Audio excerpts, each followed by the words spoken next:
साधुरेव स मंतव्य सम्यग्व्यवसितो हि स। અત્યંત તૃણાસ્પદ કર્મ કરનાર કોઈ મનુષ્ય જો ભક્તિ ભાવે મારી સેવામાં પરોવાયેલા રહે તો તે સાધુ માનવો જોઈએ, કારણ કે તે પોતાના નિશ્ચયમાં યોગ્ય રીતે સ્થિર થયેલો છે. क्षिप्रं भवति धर्मात्मा शाश्वत शांति निगच्छति कौन्तेय प्रतिजानीहि न मे भक्त प्रणश्यति। તે તરત જ ધર્માત્મા બની જાય છે અને સ્થાયી શાંતિ પ્રાપ્ત કરે છે. હે કુંતી પુત્ર, નિર્ભય થઈને ઘોષણા કર કે મારા ભક્તોનો કદાપી વિનાશ થતો નથી. माहि पार्थ व्ययाश्रित्य येऽपि स्युः पापयोनयः स्त्रियो वेश्यस्तथा शूद्रा तेऽपि यान्ति परां गतिम्। હે પાર્થ, જે મનુષ્ય મારું શરણ ગ્રહણ કરે છે તેઓ ભલે નિમ્ન યોનિમાં જન્મેલા સ્ત્રીઓ, વૈશ્ય, વેપારી તથા શૂદ્ર શ્રમિકો હોય તો પણ તેઓ પરમ ગતિ પ્રાપ્ત કરે છે. किं पुनः ब्राह्मणाः पुण्या भक्ता राजर्षयस्तथा अनित्यं सुखं लोकम् इमं प्राप्य भजस्व माम्। તો પછી ધર્માત્મા, બ્રાહ્મણો, ભક્તો તથા રાજસ્વીઓ વિશે કહેવાનું જ શું હોય શકે? માટે આ ક્ષણિક દુઃખમય જગતમાં જન્મીને મારા પ્રેમમય સેવામાં પોતાને પરોવી દો. मन्मना भव मद्भक्तो मद्याजी मा नमस्कुरु मामे वैश्यसि युक्तैवम् आत्मनं मत्परायण। તારા મનને મારા નિત્ય ચિંતનમાં પરોવી દે, મારો ભક્ત થા, મને નમસ્કાર કર અને મારી પૂજા કર. એ રીતે મારામાં સંપૂર્ણ રીતે તન્મય થઈને તું નક્કી મને પ્રાપ્ત કરીશ. આ પ્રમાણે શ્રીમદ ભગવદ ગીતાના પરમ ગુહ્ય જ્ઞાન નામના 9મા અધ્યાય પરના ભક્તિ વેદાંત ભાવાર્થો પૂર્ણ થાય છે. હરે કૃષ્ણ. હરે કૃષ્ણ. હરે કૃષ્ણ હરે કૃષ્ણ કૃષ્ણ કૃષ્ણ હરે હરે હરે રામ રામ રામ હરે હરે. થેન્ક યુ સો મચ આરતી માતાજી એન્ડ નિયતિ સોની માતા, સોરી. Thank you. તમે બંને ખૂબ સરસ સેવા આપી રહ્યા છો અને ખૂબ સુંદર અનુવાદ, ખૂબ સુંદર શ્લોક પઠન. ખૂબ ખૂબ આભાર. Thank you. આવીને આવી સેવા ભવિષ્યમાં પણ ચાલુ રાખો અને બીજા બધાને પ્રેરણાદાયી બને. Thank you. વેલકમ જયેન્દ્ર પંચાલજી. હરે કૃષ્ણ. હરે કૃષ્ણ પ્રભુ. દંડવત પ્રણામ પ્રભુ. દંડવત પ્રણામ તમને પણ. જરીવાલા વેદાંતજી એન્ડ બેલા માતાજી, દીપ્તિ પંડ્યાજી. યસ, દીપ્તિ પંડ્યાજી તમને બનાવી દઉં છું.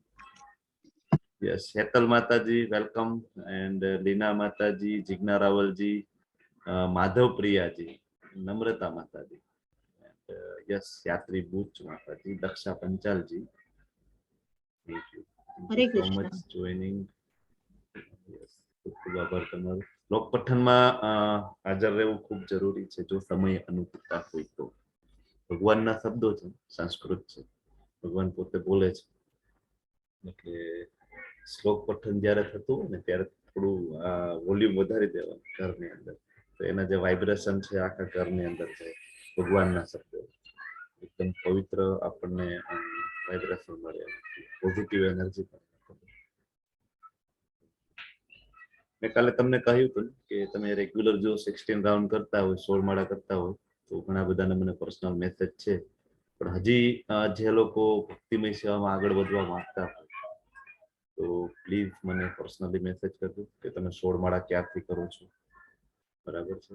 તો આપણે ભક્તિ શાસ્ત્રી જે ઇન્ટરનેશનલ રેકગ્નાઇઝ જે કોર્સ છે એમાં આપણે આગળ વધી શકીએ. થોડું ડેડિકેશન છે એમાં, પણ થઈ જશે. આપણે કંઈ કરવાનું નથી, આપણે ખાલી ઈચ્છા વ્યક્ત કરવાની છે. આપણે કાલે જોયું હતું, ખાલી આપણે ઈચ્છા જ કરવાની છે, બાકી બધું તો બધું થશે, એના ફ્લો ઓટોમેટિક થશે. કૃષ્ણજી આપણા. હરે કૃષ્ણ.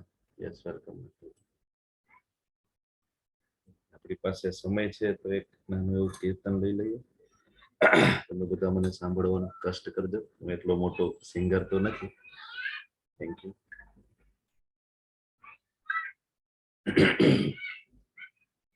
નમો વિષ્ણુ. હરે કૃષ્ણ.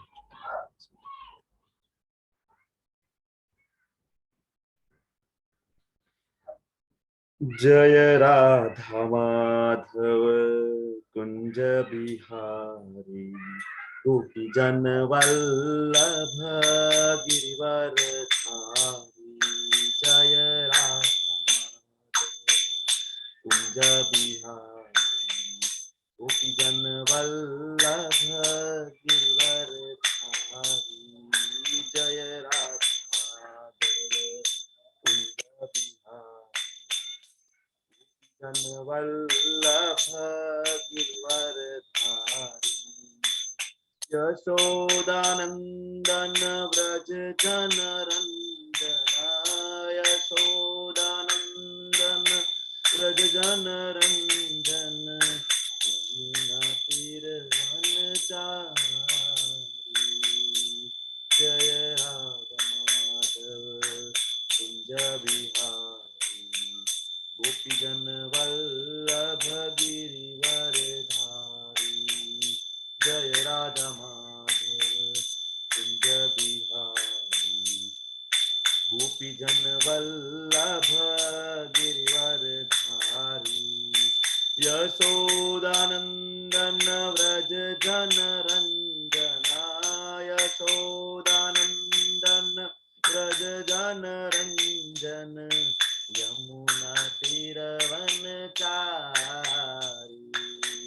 गोविंद जय जय गोपाल जय जय राधा रमण हरि गोविंद जय जय गोविंद जय जय गोपाल जय राधा रमण हरि गोविंद जय गोविंद जय जय गोपाल जय जय गोविंद जय जय गोपाल जय जय राधा रमण हरि गोविंद जय जय हरि गोविंद जय. कृष्ण बलराम जय कृष्ण बलराम कृष्ण बलराम जय जय कृष्ण बलराम कृष्ण बलराम जय जय कृष्ण बलराम कृष्ण बलराम जय जय कृष्ण बलराम. राधे श्याम जय राधे श्याम राधे श्याम जय राधे श्याम ललिता विशाखा आदि राधे श्याम ललिता विशाखा आदि राधे श्याम. जय वृंदावन धाम वृंदावन धाम वृंदावन धाम जय वृंदावन धाम. जय गौरनिताय गौरनिताय गौरनिताय जय गौरनिताय. जय जय प्रभुपाद प्रभुपाद प्रभुपाद जय जय प्रभुपाद. जय जय गुरुदेव गुरुदेव गुरुदेव गुरुदेव. नित्य गौर हरि बोल हरि बोल हरि बोल. नित्य गौर हरि बोल नित्य गौर हरि बोल हरि बोल हरि बोल. नित्य गौर हरि बोल. हरे कृष्णा. Thank you. हरे कृष्ण. हरे कृष्ण. हरे कृष्ण प्रभु. ઓકે આપણે નવમું ચેપ્ટર ઇમ્પોર્ટન્ટ ચેપ્ટરમાં આપણે આગળ વધી રહ્યા છીએ. તો એની પહેલા એક આપણે નાનું રિવિઝન લઈ લઈએ. હજી આપણી પાસે 10 મિનિટનો સમય છે.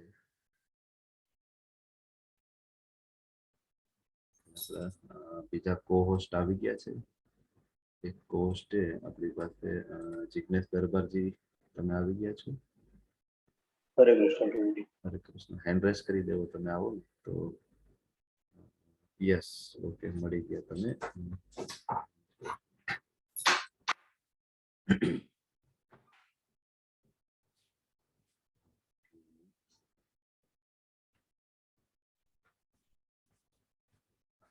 ઓકે, જિગ્નેશજી તમે બેકગ્રાઉન્ડ નોઇસ નું જોઈ લેજો. મારો વોઇસ અને સ્લાઇડ બંને ક્લિયર છે ને? તો હું કન્ટિન્યુ કરું. બરાબર છે, બરાબર. તો શ્રી શ્રી રાધા ગોવિંદ ટેમ્પલ, ઇસ્કોન બેંગલુરુ તરફથી હરે કૃષ્ણ પુષ્પા માતાજી. ઇસ્કોન બેંગલુરુ શ્રી શ્રી રાધા ગોવિંદ ટેમ્પલ તરફથી તમારું બધાનું ખૂબ સ્વાગત છે, હાર્દિક સ્વાગત છે. અમને ખૂબ આનંદ થાય છે તમારું બધાનું અભિવાદન કરતા. આપણે શ્રી શ્રી રાધા ગોવિંદજીના ચરણોમાં વંદન કરીએ કે આ જે ગુહ્ય જ્ઞાન છે એ હું તમને સમજાવી શકું, ભગવાન મને એવી શક્તિ આપે અને તમે બધા એ સમજી શકો એવી તમારા ઉપર ભગવાન કૃપા કરે. ભગવાનના શાશ્વત ભક્ત શ્રીલા પ્રભુપાદજી જયપ્રતાપ સ્વામીજી મહારાજ, નમનિષ્ઠ દાસ પ્રભુ અને બધા જ ભક્તો જે અવિરત સેવામાં લાગેલા છે બધાને આપણે વંદન કરીએ અને મંગળાચરણથી આપણે શરૂઆત કરીએ. ઓમ અજ્ઞાનમ તિમિરાંધસ્ય જ્ઞાનાજન શલાકયા ચક્ષુરુન્મિલિતમ યેન તસ્મે શ્રી ગુરુવે નમઃ. શ્રી ચૈતન્ય મનોભીષ્ટમ સ્થાપિતમ યેન ભૂતલે સ્વયં રૂપ કદા મહ્યમ દદાતિ સ્વપદાંતિકમ વંદેહમ શ્રી ગુરુમ શ્રીયુતાપદકમલમ શ્રી ગુરુન વૈષ્ણવાંશ શ્રી રૂપમ સાગર જાતમ સગણ રઘુનાથાન્વિતમ તમ સજીવમ સાદ્વૈતમ સાવધૂતમ પરિજન સહિતમ કૃષ્ણ ચૈતન્ય દેવમ શ્રી રાધા કૃષ્ણ પાદાન સહગણ લલિતા શ્રી વિશાખાન્વિતાંશ. હે કૃષ્ણા કરુણા સિંધુ દીનબંધુ જગતપતે ગોપેશ ગોપિકા કાંત રાધા કાંત નમસ્તુતે. તપ્ત કાંચન ગૌરાંગી રાધે વૃંદાવનેશ્વરી વૃષભાનુસુતે દેવી પ્रणमामि हरिप्रिये. वाञ्छा कल्पतरुभ्यश्च कृपा सिन्धुभ्य एव च पतितानां पावनेभ्यो वैष्णवेभ्यो नमो नमः. अनंत कोटि वैष्णव वृंद की जय. शिला प्रभुपाद की जय. ग्रंथराज श्रीमद् भागवतम श्रीमद् भगवत गीता की जय. सद्गुरुदेव की जय. नमो विष्णुपादाय कृष्ण पृष्ठाय भूतले श्रीमते भक्ति वेदांत स्वामिनीति नामिने.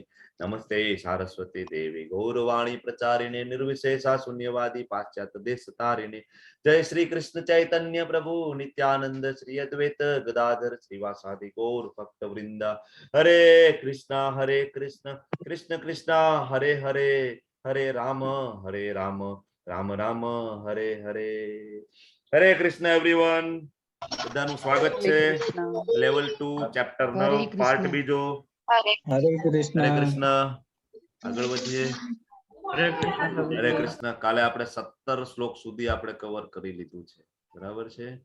તો પેલા શ્લોકની અંદર ભગવાન અર્જુનને કહી દે છે તું મારી ઈર્ષા નથી કરતો. બસ આના ઉપરથી આપણે એટલું સમજી લેવાનું કે આપણે પણ ભગવાનના ઐશ્વર્યને આપણે જાણતા નથી. અજ્ઞાની થાવું સારું. આપણે કાલે જોયું હતું કે ભાઈ અજ્ઞાન છે તો ઇટ્સ ઓકે, ભગવાન જ્ઞાન આપશે, પણ અવજાનનથી નહીં થવાનું, ઈર્ષા નહીં કરવાની. આવું થોડું હોય, આવું નહીં. આપણે જ્ઞાન નથી તો આપણે શાસ્ત્ર વાંચીએ, આપણે ભગવાનનું જે તત્વ છે જાણવાની કોશિશ કરીએ, પણ ઈર્ષા નહીં કરવાની. બરાબર, અજ્ઞાન છે એ ચાલશે. ભગવાન કહે છે કે હું જ્ઞાન આપીશ, પણ ઈર્ષા નહીં ચાલે. ઓકે, તો અહીંયા પહેલા જ કહે છે કે અર્જુન તું મારી ઈર્ષા નથી કરવા, એટલે હું તને આ જ્ઞાન આપું. પરમ ગુહ્ય જ્ઞાન આપવાના છે. નવધા ભક્તિ વિશે આપણે જોયું હતું, કેવું આ જ્ઞાન છે. રાજવિદ્યા રાજગુહ્યમ પવિત્રમ ઇદમ ઉત્તમમ આપણે જોયું હતું, ડિસ્કસ કરેલી હતી કેવું આ જ્ઞાન છે. થોડું તમારું આ ચેપ્ટર સાથે કનેક્ટ થઈ જાય ને એટલે ફરીથી બધા શ્લોકમાં એક બે શબ્દ હું લઈ લઉં છું, બરાબર? હવે જેની શ્રદ્ધા નથી, બરાબર, તો એ શું થાય? તો કે જન્મ મૃત્યુમાં ફરીથી ફરે. ભગવાન કહે છે તો શ્રદ્ધા ખૂબ જરૂરી છે. શ્રદ્ધા ક્યારે આવશે? ઈર્ષા નહીં હોય તો આવશે, બરાબર? ભગવાન કહે છે સમગ્ર જગત મારા અવ્યક્ત રૂપમાં વ્યાપ્ત છે, બરાબર? બધું મારામાં છે, હું તેમનામાં નથી. બ્રહ્માંડ દર્શન એ સમય આપણને યાદ આવવું જોઈએ, બરાબર? બધું મારામાં ઉત્પન્ન છે, બરાબર, મારા વડે ઉત્પન્ન છે, બધું મારામાં સ્થિત નથી. મારા યોગેશ્વર્યને જોતું અર્જુન, ત્યાં ભગવાન એવું કહેવા માંગે છે કે બધું ઉત્પન્ન મારાથી છે, પણ બધું મારામાં સ્થિત નથી. મારા અધિકારીઓ છે, મેં મહાવિષ્ણુ મૂકેલા છે, ગર્ભદક્ષાય વિષ્ણુ મૂકેલા છે, શિવજી છે મારા પ્રિય ભક્ત, બ્રહ્મા, એ બધું હેન્ડલ કરે છે ભગવાન કે, બરાબર? મારું ઐશ્વર્ય તું જો. ભગવાન કહે છે જો તું મારી કહેવાય કે મારી કેપેસિટી તો તું જો, કે આટલું બધું હું ચલાવું છું છતાં એમાં મારે કહેવાય કે ડાયરેક્ટ પ્રત્યક્ષ ઇન્વોલ્વ થવાની જરૂર નથી. મારા બધા અધિકારીઓ છે. જેવી રીતે સર્વત્ર વહેનારો પ્રબળ વાયુ, તો ભગવાને આપણને અહીંયા વાયુ હવાનું એક્ઝામ્પલ આપણને સમજાવેલું હતું કે હવાને એવું છે કે ભાઈ એ સ્વતંત્ર છે પણ એ બ્રહ્માંડ પૂરતું. સેમ આપણે જીવાત્માને એવું લાગે કે આપણે સ્વતંત્ર છીએ પણ આપણે સ્વતંત્ર નથી. પછી આપણે કાલે જોયું હતું કે એક કલ્પ પૂરો થાય બરાબર એટલે બધું મહાવિષ્ણુમાં પ્રવેશ કરે છે બરાબર. ફરીથી નવા કલ્પ નવા બ્રહ્માજી બધું મહાવિષ્ણુમાંથી પ્રગટ થાય છે આપણે જોયું હતું. પછી આગળના શ્લોકમાં સંપૂર્ણ દ્રશ્ય જગત મારે આધીન છે આપમેળે પ્રગટ થાય છે વિનાશ થાય છે ભગવાન કહે છે. તો આમાં પણ મહાવિષ્ણુ આપણે યાદ આવવા જોઈએ. આ કન્સેપ્ટ આપણો ક્લિયર થવો જોઈએ. મહાવિષ્ણુમાંથી ગર્ભોદક્ષાયી વિષ્ણુ એમાંથી શિરોદક્ષાયી વિષ્ણુ આ કન્સેપ્ટ આપણો ક્લિયર થઈ જાય તો આપણે આ બધા શ્લોકો બહુ ઇઝીલી સમજાઈ જાય બરાબર. બાકી તમે જો બીજી કોઈ પણ ભગવદ ગીતા લેશો અને તમે આ ખાલી અનુવાદ વાંચશો તમને નહીં સમજાય કે સંપૂર્ણ દ્રશ્ય જગત મારે આધીન છે મારી ઈચ્છાથી વારંવાર પ્રગટ થાય પણ તમને ખ્યાલ નહીં આવે આ કઈ રીતના છે. એ ધનંજય સર્વ કર્મો મને બાંધી નથી શકતા. ભગવાન કહે છે ને કે હું ઉદાસીન છું. ઉદાસીન એટલે આમ સેડ થઈને ભગવાન બેઠા છે એવું નથી પણ ભગવાન કે હું મારી કે ભાઈ ગોલોક વૃંદાવન ધામમાં બીજી છું અને મારા અધિકારીઓ બધું કરે છે.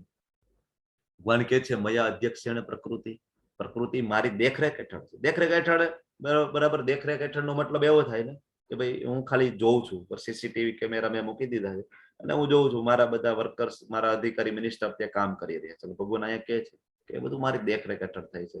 નાનામાં નાની વસ્તુમાં ભગવાન કે મારો કંટ્રોલ છે પણ હું ત્યાં મારે પ્રત્યક્ષ જવાની જરૂર નથી. પછી હું મનુષ્ય સ્વરૂપે આવું છું તો મૂર્ખો મારો ઉપવાસ કરે. હમણાં મેં કીધું ને કે અજાનાતી ચાલશે અજાનાતી છે ને એ ચાલશે પણ આ અવજાનંતી રહ્યું ને એ નહીં કરવાનું ક્યારેય કારણ કે તો એમાંથી તો આપણે ક્યારેય મુક્ત નહીં થઈ શકીએ. જોયું તું ને આપણે જાનાતી તો બેસ્ટ આપણે જાણી ગયા છીએ કૃષ્ણને તો એ બેસ્ટ. અજાનાતી છે હજી આપણને ભગવાનની લીલા નથી સમજાતી ઇટ્સ ઓકે. આપણે ભાગવતમ વાંચીએ ભગવદ ગીતાના રિપીટ ક્લાસ કરીએ અને આપણે સમજવાની કોશિશ કરીએ પણ અવજાનાતી છે ને આ નહીં કરવાનું. આમાં છે ને ખૂબ હેરાન થઈએ આપણે છૂટી ના શકીએ બરાબર. હવે એવા જે લોકો છે જે અવજાનંતી વાળા જે લોકો છે ને જે ઈર્ષા કરે એનું શું થાય છે તો કે ધીમે ધીમે આસુરી અને રાક્ષસી વિચારો પ્રત્યે આકર્ષિત થઈ જાય અને એનું બધું વ્યર્થ થઈ જાય બરાબર. આપણે હિરણ્યકશિપુનું એક્ઝામ્પલ જોયું હતું. પછી મોહગ્રસ્ત નથી થયેલા તો ભગવાન મહાત્માને આપને વ્યાખ્યા આપે છે મહાત્મા કોને કહેવાય. પછી આ સૌથી important cream of the cream શ્લોક 9.14 આપણે કાલે જોયો હતો ને શું કરવાનું છે આપણે સતતમ કીર્તયંતોમાં. એ જે મહાત્મા છે શું કરે છે આ રીતના કરતા હોય સતતમ કીર્તયંતોમાં વ્યતંતશ્ચ દર્ધવતા નમઃ તસ્ય મામ ભક્ત્યાની દેવતા ઉપાસતે. કાલે આપણે જોઈ ગયા હતા બરાબર. હવે ધારો કે અમુક છે જે ભક્તિમાં નથી અને જ્ઞાન યજ્ઞમાં એમાં છે અને કહેવાય કે મારા વિશ્વરૂપને કહેવાય પૂજે છે તો ભગવાન એનું પણ એ સમજાવે છે. એ સાથે વિભક્તિ પૂર્ણ થઈ અને આપણે બીજા 2 શ્લોક લીધા હતા કે કર્મકાંડમાં યજ્ઞ હું છું પિતૃ બરાબર પિતૃ તર્પણ હું છું ઘી હું છું અગ્નિ હું છું. ભગવાન કે બધું હું છું વ્યવસ્થા બધી હું કરું છું તું ખાલી એક ઈચ્છા લઈને આવી જા ને ભાઈ કે મારે ધામમાં આવવું છે બધું હું સેટલ કરી દઈશ બરાબર. આ શ્લોકનો અર્થ એ રીતના લઈએ. હું આ બ્રહ્માંડનો પિતા આપણે જોયું હતું ભગવાન આપણા પિતા છે. ભગવાન વારંવાર કહે છે પિતા છે. હવે અહીંયા તો ભગવાન એક સ્ટેપ આગળ વધીને કહે છે હું માતા પણ છું આશ્રયદાતા પણ છું પિતા મહ પણ હું છું જ્ઞાનનો વિષય હું છું વિશુદ્ધ કરતા ઓમકાર ઋગ્વેદ સામે યજુર્વેદ પણ હું છું. આપણે કાલે આટલું જોઈ લીધું હતું. અહીંથી આપણે આગળ વધીશું 9.18. ઓકે. હવે ભગવાન કહે છે હું જ પરમ લક્ષ્ય પાલન કરતા સ્વામી સાક્ષી ધામ આશ્રય સ્થાન તથા અત્યંત પ્રિય મિત્ર છું. જો ભગવાન પોતે સામેથી કહે છે હું તમારો અત્યંત પ્રિય મિત્ર છું. હું સર્જન તથા પ્રલય સર્વોનો આધાર આશ્રય તથા અવિનાશી બીજ છું. આ બધું વસ્તુ આ એક શબ્દ ઉપર આપણને સંપૂર્ણપણે વિશ્વાસ હોવો જોઈએ. ભગવાન કે પાલન કરતા તે છે. ઓકે પાલન કરતા તે છે બરાબર. તો લક્ષ્ય કોણ છે તો ભગવાન કે લક્ષ્ય પણ હું છું બરાબર. સ્વામી કોણ છે ભગવાન કે સ્વામી પણ હું છું. ઓકે સ્વામી છે તો સ્વામી પાસે આપણે પહોંચીશું એના સાક્ષી કોણ છે ભગવાન કે સાક્ષી પણ હું છું. ઓકે સ્વામી પાસે પહોંચવાનું ક્યાં છે તો કે ધામ છે એ ધામ પણ હું છું. ઓકે ત્યાં ધામમાં જઈને શું કરીએ તો કે આપણે આશ્રય મળશે તો એ આશ્રય સ્થાન પણ હું છું. અને ત્યાં પહોંચીને પછી આપણા મિત્રો કોણ ભગવાન કે હું તમારો પ્રિય મિત્ર છું. બધું કનેક્ટેડ છે એ રીતના વાંચો તો બરાબર. ભગવાન કે અહીંયા આવો હું તમારો પ્રિય મિત્ર છું બરાબર. શરણાગત આપણે શરણસ્થલી કહીએ ને શરણસ્થલી પણ ભગવાન છે મતલબ 7.19મો શ્લોક આપણને યાદ આવવો જોઈએ 7.19 વાસુદેવ સર્વમિતિ સ મહાત્મા શું દુર્લભ. કૃષ્ણને જ બધું માને છે એવો મહાત્મા શું દુર્લભ. કારણ કે ભગવાન જો રામને સમજવા બહુ ઈઝી છે. શ્રીરામને એકદમ સુંદર ઘોડા શ્રીરામ ઉભા હોય આ રીતના ઉભા હોય અથવા અહીંયા કહેવાય કે શું કહેવાય ઓલું બાણ હોય અને શાંતિથી ઉભા હોય, એકદમ સ્વસ્થ શાંતિથી, બાજુમાં સીતાજી હોય. પણ કૃષ્ણજીને સમજવાને એ ખૂબ અઘરા છે, ખૂબ અઘરા. 3 જગ્યાએથી વડેલા હોય, વાંસળી હોય, પાછી બાજુમાં રાધાજી હોય, તો ઘણા મોટા મોટા કહેવાય ને દેવી દેવતાઓ પણ, ઇવન ઇન્ક્લુડિંગ શિવજી અને બ્રહ્માજી પણ મોહિત થઈ જાય ક્યારેક કૃષ્ણને સમજવા માટે. કૃષ્ણ સમજવા બહુ અઘરા છે. પણ કઈ રીતના સમજીશું આપણે સાંભળીશું, બરાબર. આપણે એકાબીજા ચર્ચા કરીશું, ભગવદ ગીતા વાંચીશું, ભાગવતમના ક્લાસ આપણે એટેન્ડ કરીશું, તો ધીમે ધીમે ધીમે આપણે કૃષ્ણ છે એ સમજાઈ જશે, બરાબર. અને તો આપણું જે ગંતવ્ય સ્થાન છે, ગંતવ્ય સ્થાન આપણું કયું છે, જ્યાં આપણે જવાનું છે, ગોલોક વૃંદાવન ધામ, બરાબર. તો આપણે ત્યાં જઈ શકીશું. ઘણા બધા છે એ દેવોને પૂજે, બરાબર. બધાના લક્ષ્ય જુદા જુદા હોય, બરાબર. ઘણા તપ કરે, વ્રત કરે, તો શું થાય કે એ લોકો ચંદ્રલોકમાં જાય, ઇન્દ્રલોકમાં જાય, સૂર્યલોકમાં જાય, અને ત્યાંથી પાછા આવે, બરાબર. ફરીથી પાછું ત્યાંથી. તો આપણને ખબર જ છે ને કે સુપ્રીમ પર્સનાલિટી ઓફ ગોડેડ, પૂર્ણ પુરુષોત્તમ પરમેશ્વર શ્રી કૃષ્ણ છે. આપણે ડાયરેક્ટ એનામાં શ્રદ્ધા કરીએ અને આપણે મૂળમાં પાણી શું કામ ના રેડીએ? વાય? આપણે ખબર છે, બરાબર. તો માટે આપણે બધાએ કૃષ્ણજીના રક્ષણ હેઠળ જવું જોઈએ, એમના શરણમાં જવું જોઈએ, એમનો આશ્રય આપણે લેવો જોઈએ. ભગવાન કહે છે અવિનાશી બીજ પણ હું જ છું, અવિનાશી છું. હે અર્જુન, હું જ ઉષ્ણતા આપું છું, હું જ વરસાદને રોકી રાખું છું તથા મોકલું છું, હું અમરત્વ છું, સાક્ષાત મૃત્યુ પણ હું જ છું, ચેતન તત્વ તથા જળ તત્વ બંને મારામાં છે. ભગવાન કે ઉષ્ણતા હું આપું છું. આપણને એમ થાય કે સૂર્યદેવ છે એ અલગ છે, સૂર્યનારાયણ. વરસાદ છે એ કહેવાય કે વરુણ દેવ છે, જુદા છે. ભગવાન કે બધું મારામાંથી આવે છે, મારા જ ઓર્ડર ને બધાને ફોલો કરવાના છે, બધા મારા અધિકારીઓ છે. જો તમને અહીંયા બધું આપને એમ થાય કે આ બધા દેવી દેવતાઓ ભગવાનના અધિકારી છે, ક્યાં લખેલું છે? પણ ભગવદ ગીતાના એક એક શ્લોક તમે બરાબર સમજો તો તમને ખ્યાલ આવી જાય. ભગવાન કે છે ઉષ્ણતા હું આપું છું, મતલબ સૂર્યનારાયણ છે ભગવાનના અધિકારી છે. વરસાદ, બરાબર. વાયુનું આપણે આગળ જોયું, બધા દેવી દેવતાઓ છે ભગવાનના અધિકારીઓ છે. ભગવાન કે બધું હું કરું છું. ભગવાન કે અમરત્વ હું છું, બરાબર. ભગવાન અમરત્વ પોતે છે, તો હવે બીજા કોઈને અમરત્વ જોતું હોય કોણ આપી શકે? ભગવાન પોતે આપી શકે ને. ઘણા બધા બ્રહ્માજીને એપ્રોચ કરે, રાવણ છે, હિરણ્યકશિપુ છે, ખૂબ ઘોર તપ કરે, બરાબર. ભસ્માસુર ઘોર તપ કરે શિવજી માટે. પછી એમ કે પ્રભુ મને અમરત્વ આપો. ભગવાન કે અરે ભાઈ હું અમર નથી, તું મારી પાસે અમરત્વ માગે છો. બ્રહ્માજી કે ને હું અમર નથી, મારું મૃત્યુ થવાનું છે, તું મને કે છો અમરત્વ. એટલે કરોડપતિ કોણ બનાવી શકે? જે પોતે કરોડપતિ હોય એ આપણને કરોડપતિ બનાવી શકે ને. લખપતિ હોય આપને લખપતિ બનાવી શકે, રોડપતિ હોય આપને ક્યાંથી કરોડપતિ બનાવી શકે? એક નાનું એવું એક્ઝામ્પલ છે, બરાબર. તો શ્રીરામ છે એ હનુમાનજીને અમરત્વ આપે છે, કારણ કે શ્રીરામ છે એ તો કૃષ્ણજી જ છે, બરાબર. એમનું જ એક્સપાન્શન છે, બરાબર. વિષ્ણુજીનું જ એક્સપાન્શન છે. તો શ્રીરામ હનુમાનજીને અમરત્વ આપે છે અને કહે છે કે જ્યાં જ્યાં રામકથા થશે ત્યાં તમે હાજર રહીશો. તો અત્યારે જ્યાં જ્યાં રામકથા થતી હોય, અત્યારે આપણો ભગવદ ગીતાનો ક્લાસ ચાલુ છે, કૃષ્ણજીની લીલાનું આપણે વર્ણન કરીએ છીએ, તો આપણી વચ્ચે હનુમાનજી અચૂક રીતના હોય, હાજર જ હોય. આપણે જે કઈ અત્યારે સંવાદ કરીએ છીએ ભગવાનની લીલાનું, તો હનુમાનજી અચૂક રીતના હાજર હોય, કારણ કે શ્રીરામે એમને આશીર્વાદ આપેલા છે કે જ્યાં જ્યાં શ્રીરામની કથા થાય, શ્રી કૃષ્ણની કથા થાય, તો ત્યાં તમે હાજર હોય જ અને આશીર્વાદ આપજો એ બધા ભક્તોને. તો આપણે બધાને આશીર્વાદ આપવા માટે હનુમાનજી હોય જ, બરાબર. પછી ભગવાન કે સાક્ષાત મૃત્યુ હું છું. તો ભગવાન એના ભક્તો માટે અમરત્વ આપે છે. કઈ રીતના? કે આપણે ધામમાં બોલાવે છે અને આપણે એની સાથે રહેવાનો મોકો મળી જાય છે અને આપણે અમર થઈ જાય છે ભગવાન સાથે. જેમ ભગવાન અમર છે એમ આપણે પણ અમર થઈ જાય છે. ભગવાન આપણને અમરત્વ આપે છે. અને ભગવાન જે નાસ્તિક લોકો છે, જેને ભગવાનમાં શ્રદ્ધા નથી, ભગવાન કે એના માટે હું મૃત્યુ છું, સાક્ષાત. કઈ રીતના મૃત્યુ છું? તો કે એને હું જન્મ મૃત્યુ જરા વ્યાધિના ચક્કરમાં સતત હું નાખ્યા કરું છું. કારણ કે એને એટલે જનરલી ભગવાન નથી નાખતા, પણ એ જીવની ઈચ્છા જ એ છે કે ભાઈ મને આ જ મજા આવે છે. ભગવાન કે હું એની ઈચ્છા પૂરી કરું છું. ઓકે. અને ચેતન તત્વ, જળ તત્વ બધું ભગવાનમાં છે, બરાબર. પણ આપણે જોઈ લીધું બધું ભગવાનમાં છે, બરાબર, પણ કૃષ્ણ તો ગોલોક ધામમાં છે. ઓકે. આગળ જોઈએ કે જે મનુષ્યો વેદાધ્યયન કરે છે તથા સોમરસનું પાન કરે છે, તેઓ સ્વર્ગ પ્રાપ્તિ માટે પ્રયત્ન કરીને પરોક્ષ રીતે મારી પૂજા કરે છે. હવે અહીંયા આ જે શ્લોક છે એ જે લોકો કર્મકાંડીઓ છે, જે લોકો વેદોને વાંચી લે છે અને એમાંથી જે કર્મકાંડ વાળો જે ભાગ અલગ કાઢી અને એને ફોલો કરે છે, ભગવાન અહીંયા એની વાત કરી રહ્યા છે કે જે વેદાધ્યયન કરે છે, 4 વેદો વાંચે, સોમરસનું પાન કરે, અને પછી એને અલ્ટિમેટલી શું હોય તો કે ઇન્દ્રિય ભોગ, સ્વર્ગની પ્રાપ્તિ, બરાબર. અને પરોક્ષ રીતના ભગવાન કે મારી પૂજા કરે છે, તેઓ પાપ કર્મોથી મુક્ત થઈને પુણ્યમય ઇન્દ્રલોકમાં જન્મ લે છે. ત્યાં જ્યાં તેઓ દેવો જેવો આનંદ મેળવે છે. બરાબર. આ શ્લોકની અંદર ત્રૈવિધ્યા એવો શબ્દ આવે છે, એટલે સામવેદ, યજુર્વેદ અને ઋગ્વેદ 3 પ્રકારના વેદો. બરાબર, એવું ભગવાને કહેલા છે. તો એ જે જાણતા હોય, ત્રણેય વેદોને જે જાણે એને કહેવાય ત્રિવેદી. બરાબર, ત્રિવેદી. બરાબર. તો એ જ્ઞાનના કારણે ખૂબ આદર મળે, એને સમાજની અંદર ખૂબ આદર મળે. પણ દુર્ભાગ્ય એ છે કે વેદોનો જે અંતિમ જે ધ્યેય છે એ જાણતા નથી. એટલે ભગવાન અહીંયા ઘોષિત કરે છે કે ઇવન ત્રિવેદી હોય ને એનો અંતિમ ધ્યેય આવો થઈ જાય છે ઘણી વખત, કે વેદાધ્યયન ખૂબ કરે પણ અલ્ટિમેટલી સ્વર્ગ પ્રાપ્તિ અને એમાં બધામાં પડી જાય છે. ભલે પરોક્ષ રીતના મારી પૂજા છે, ઇટ્સ ઓકે, કે નીચા ગુણમાંથી ભગવાન કે નો ડાઉટ એ નીચા ગુણમાંથી, તમો ગુણમાંથી રજો ગુણમાં જઈને સત્વ ગુણમાં જાય છે, એટલું સારું છે. બરાબર.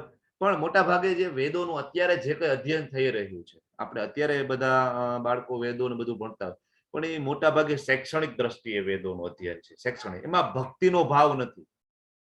તો જ્યાં સુધી ભક્તિ નથી, જ્યાં સુધી એનો પરમ ઉદ્દેશ્ય જાણીએ નહીં, તો વેદોનું કઈ મતલબ નથી રહેતો. જ્ઞાનનો ભગવાન ઇનડાયરેક્ટલી સમજાવે છે કે વેદોનું અધ્યયન કર્યા પછી પણ ઇન્દ્રિય ભોગમાં આપણે લાગી રહીએ તો કદાચ આપણે ઇન્દ્રલોકમાં જઈએ કે સ્વર્ગલોકમાં જઈએ કે ચંદ્રલોકમાં જઈએ, ત્યાં આપણે ખૂબ આનંદ કરીએ, દેવો જેવો આનંદ કરીએ. પણ હવે આગળ ભગવાન હમણાં કહે છે કે ક્ષીણે પુણ્ય મૃત્યુ લોકમ વિસંતિ, કે આપણા જે પુણ્ય પૂરા થશે તો પાછું આવવું પડશે. બરાબર. તો શૈક્ષણિક દ્રષ્ટિએ જે અધ્યયન કરે છે એનો અલ્ટિમેટલી કહેવાય ને કે સિદ્ધિ પ્રાપ્ત નથી થતી. જે પરમ લક્ષ્ય છે જે આપણું મનુષ્ય જીવનનું, એ પ્રાપ્ત નથી થતું. એટલે ખાલી શૈક્ષણિક રીતના વેદો ભણીને કઈ અર્થ નથી. ભક્તિભાવપૂર્વક ભગવાનને શરણાગત થઈને જો વેદોનો અભ્યાસ કરવામાં આવે તો એનું જે પરમ લક્ષ્ય, જે ઉદ્દેશ્યને આપણે સમજી શકીએ. પછી એ રીતે જ્યારે તેઓ, હવે એમની જ વાત કરે છે, જે કર્મકાંડીઓ જે છે ને એમની વાત કરે છે. અત્યારે સમાજમાં આવા તમને વેદાંતિઓ ખૂબ જોવા મળે, કર્મકાંડીઓ ખૂબ જોવા મળે. તમને પૂછો તો તમને વેદોના કહેવાય કે રેફરન્સ આપે, વેદોમાં આમ કીધેલો છે, વેદોમાં આ છે, તમને કહેવાય કે ફટફટ પોપટની જેમ રેફરન્સ આપે. પણ તમે એના અંદર જીવનમાં તમે ડોક્યુ કરો તો એની કોઈ સાધના હોતી નથી. કોઈ એ રીતના ભગવાનને ફોલો પણ ના કરતા હોય, ખાલી કર્મકાંડમાં માનતા હોય છે. બરાબર.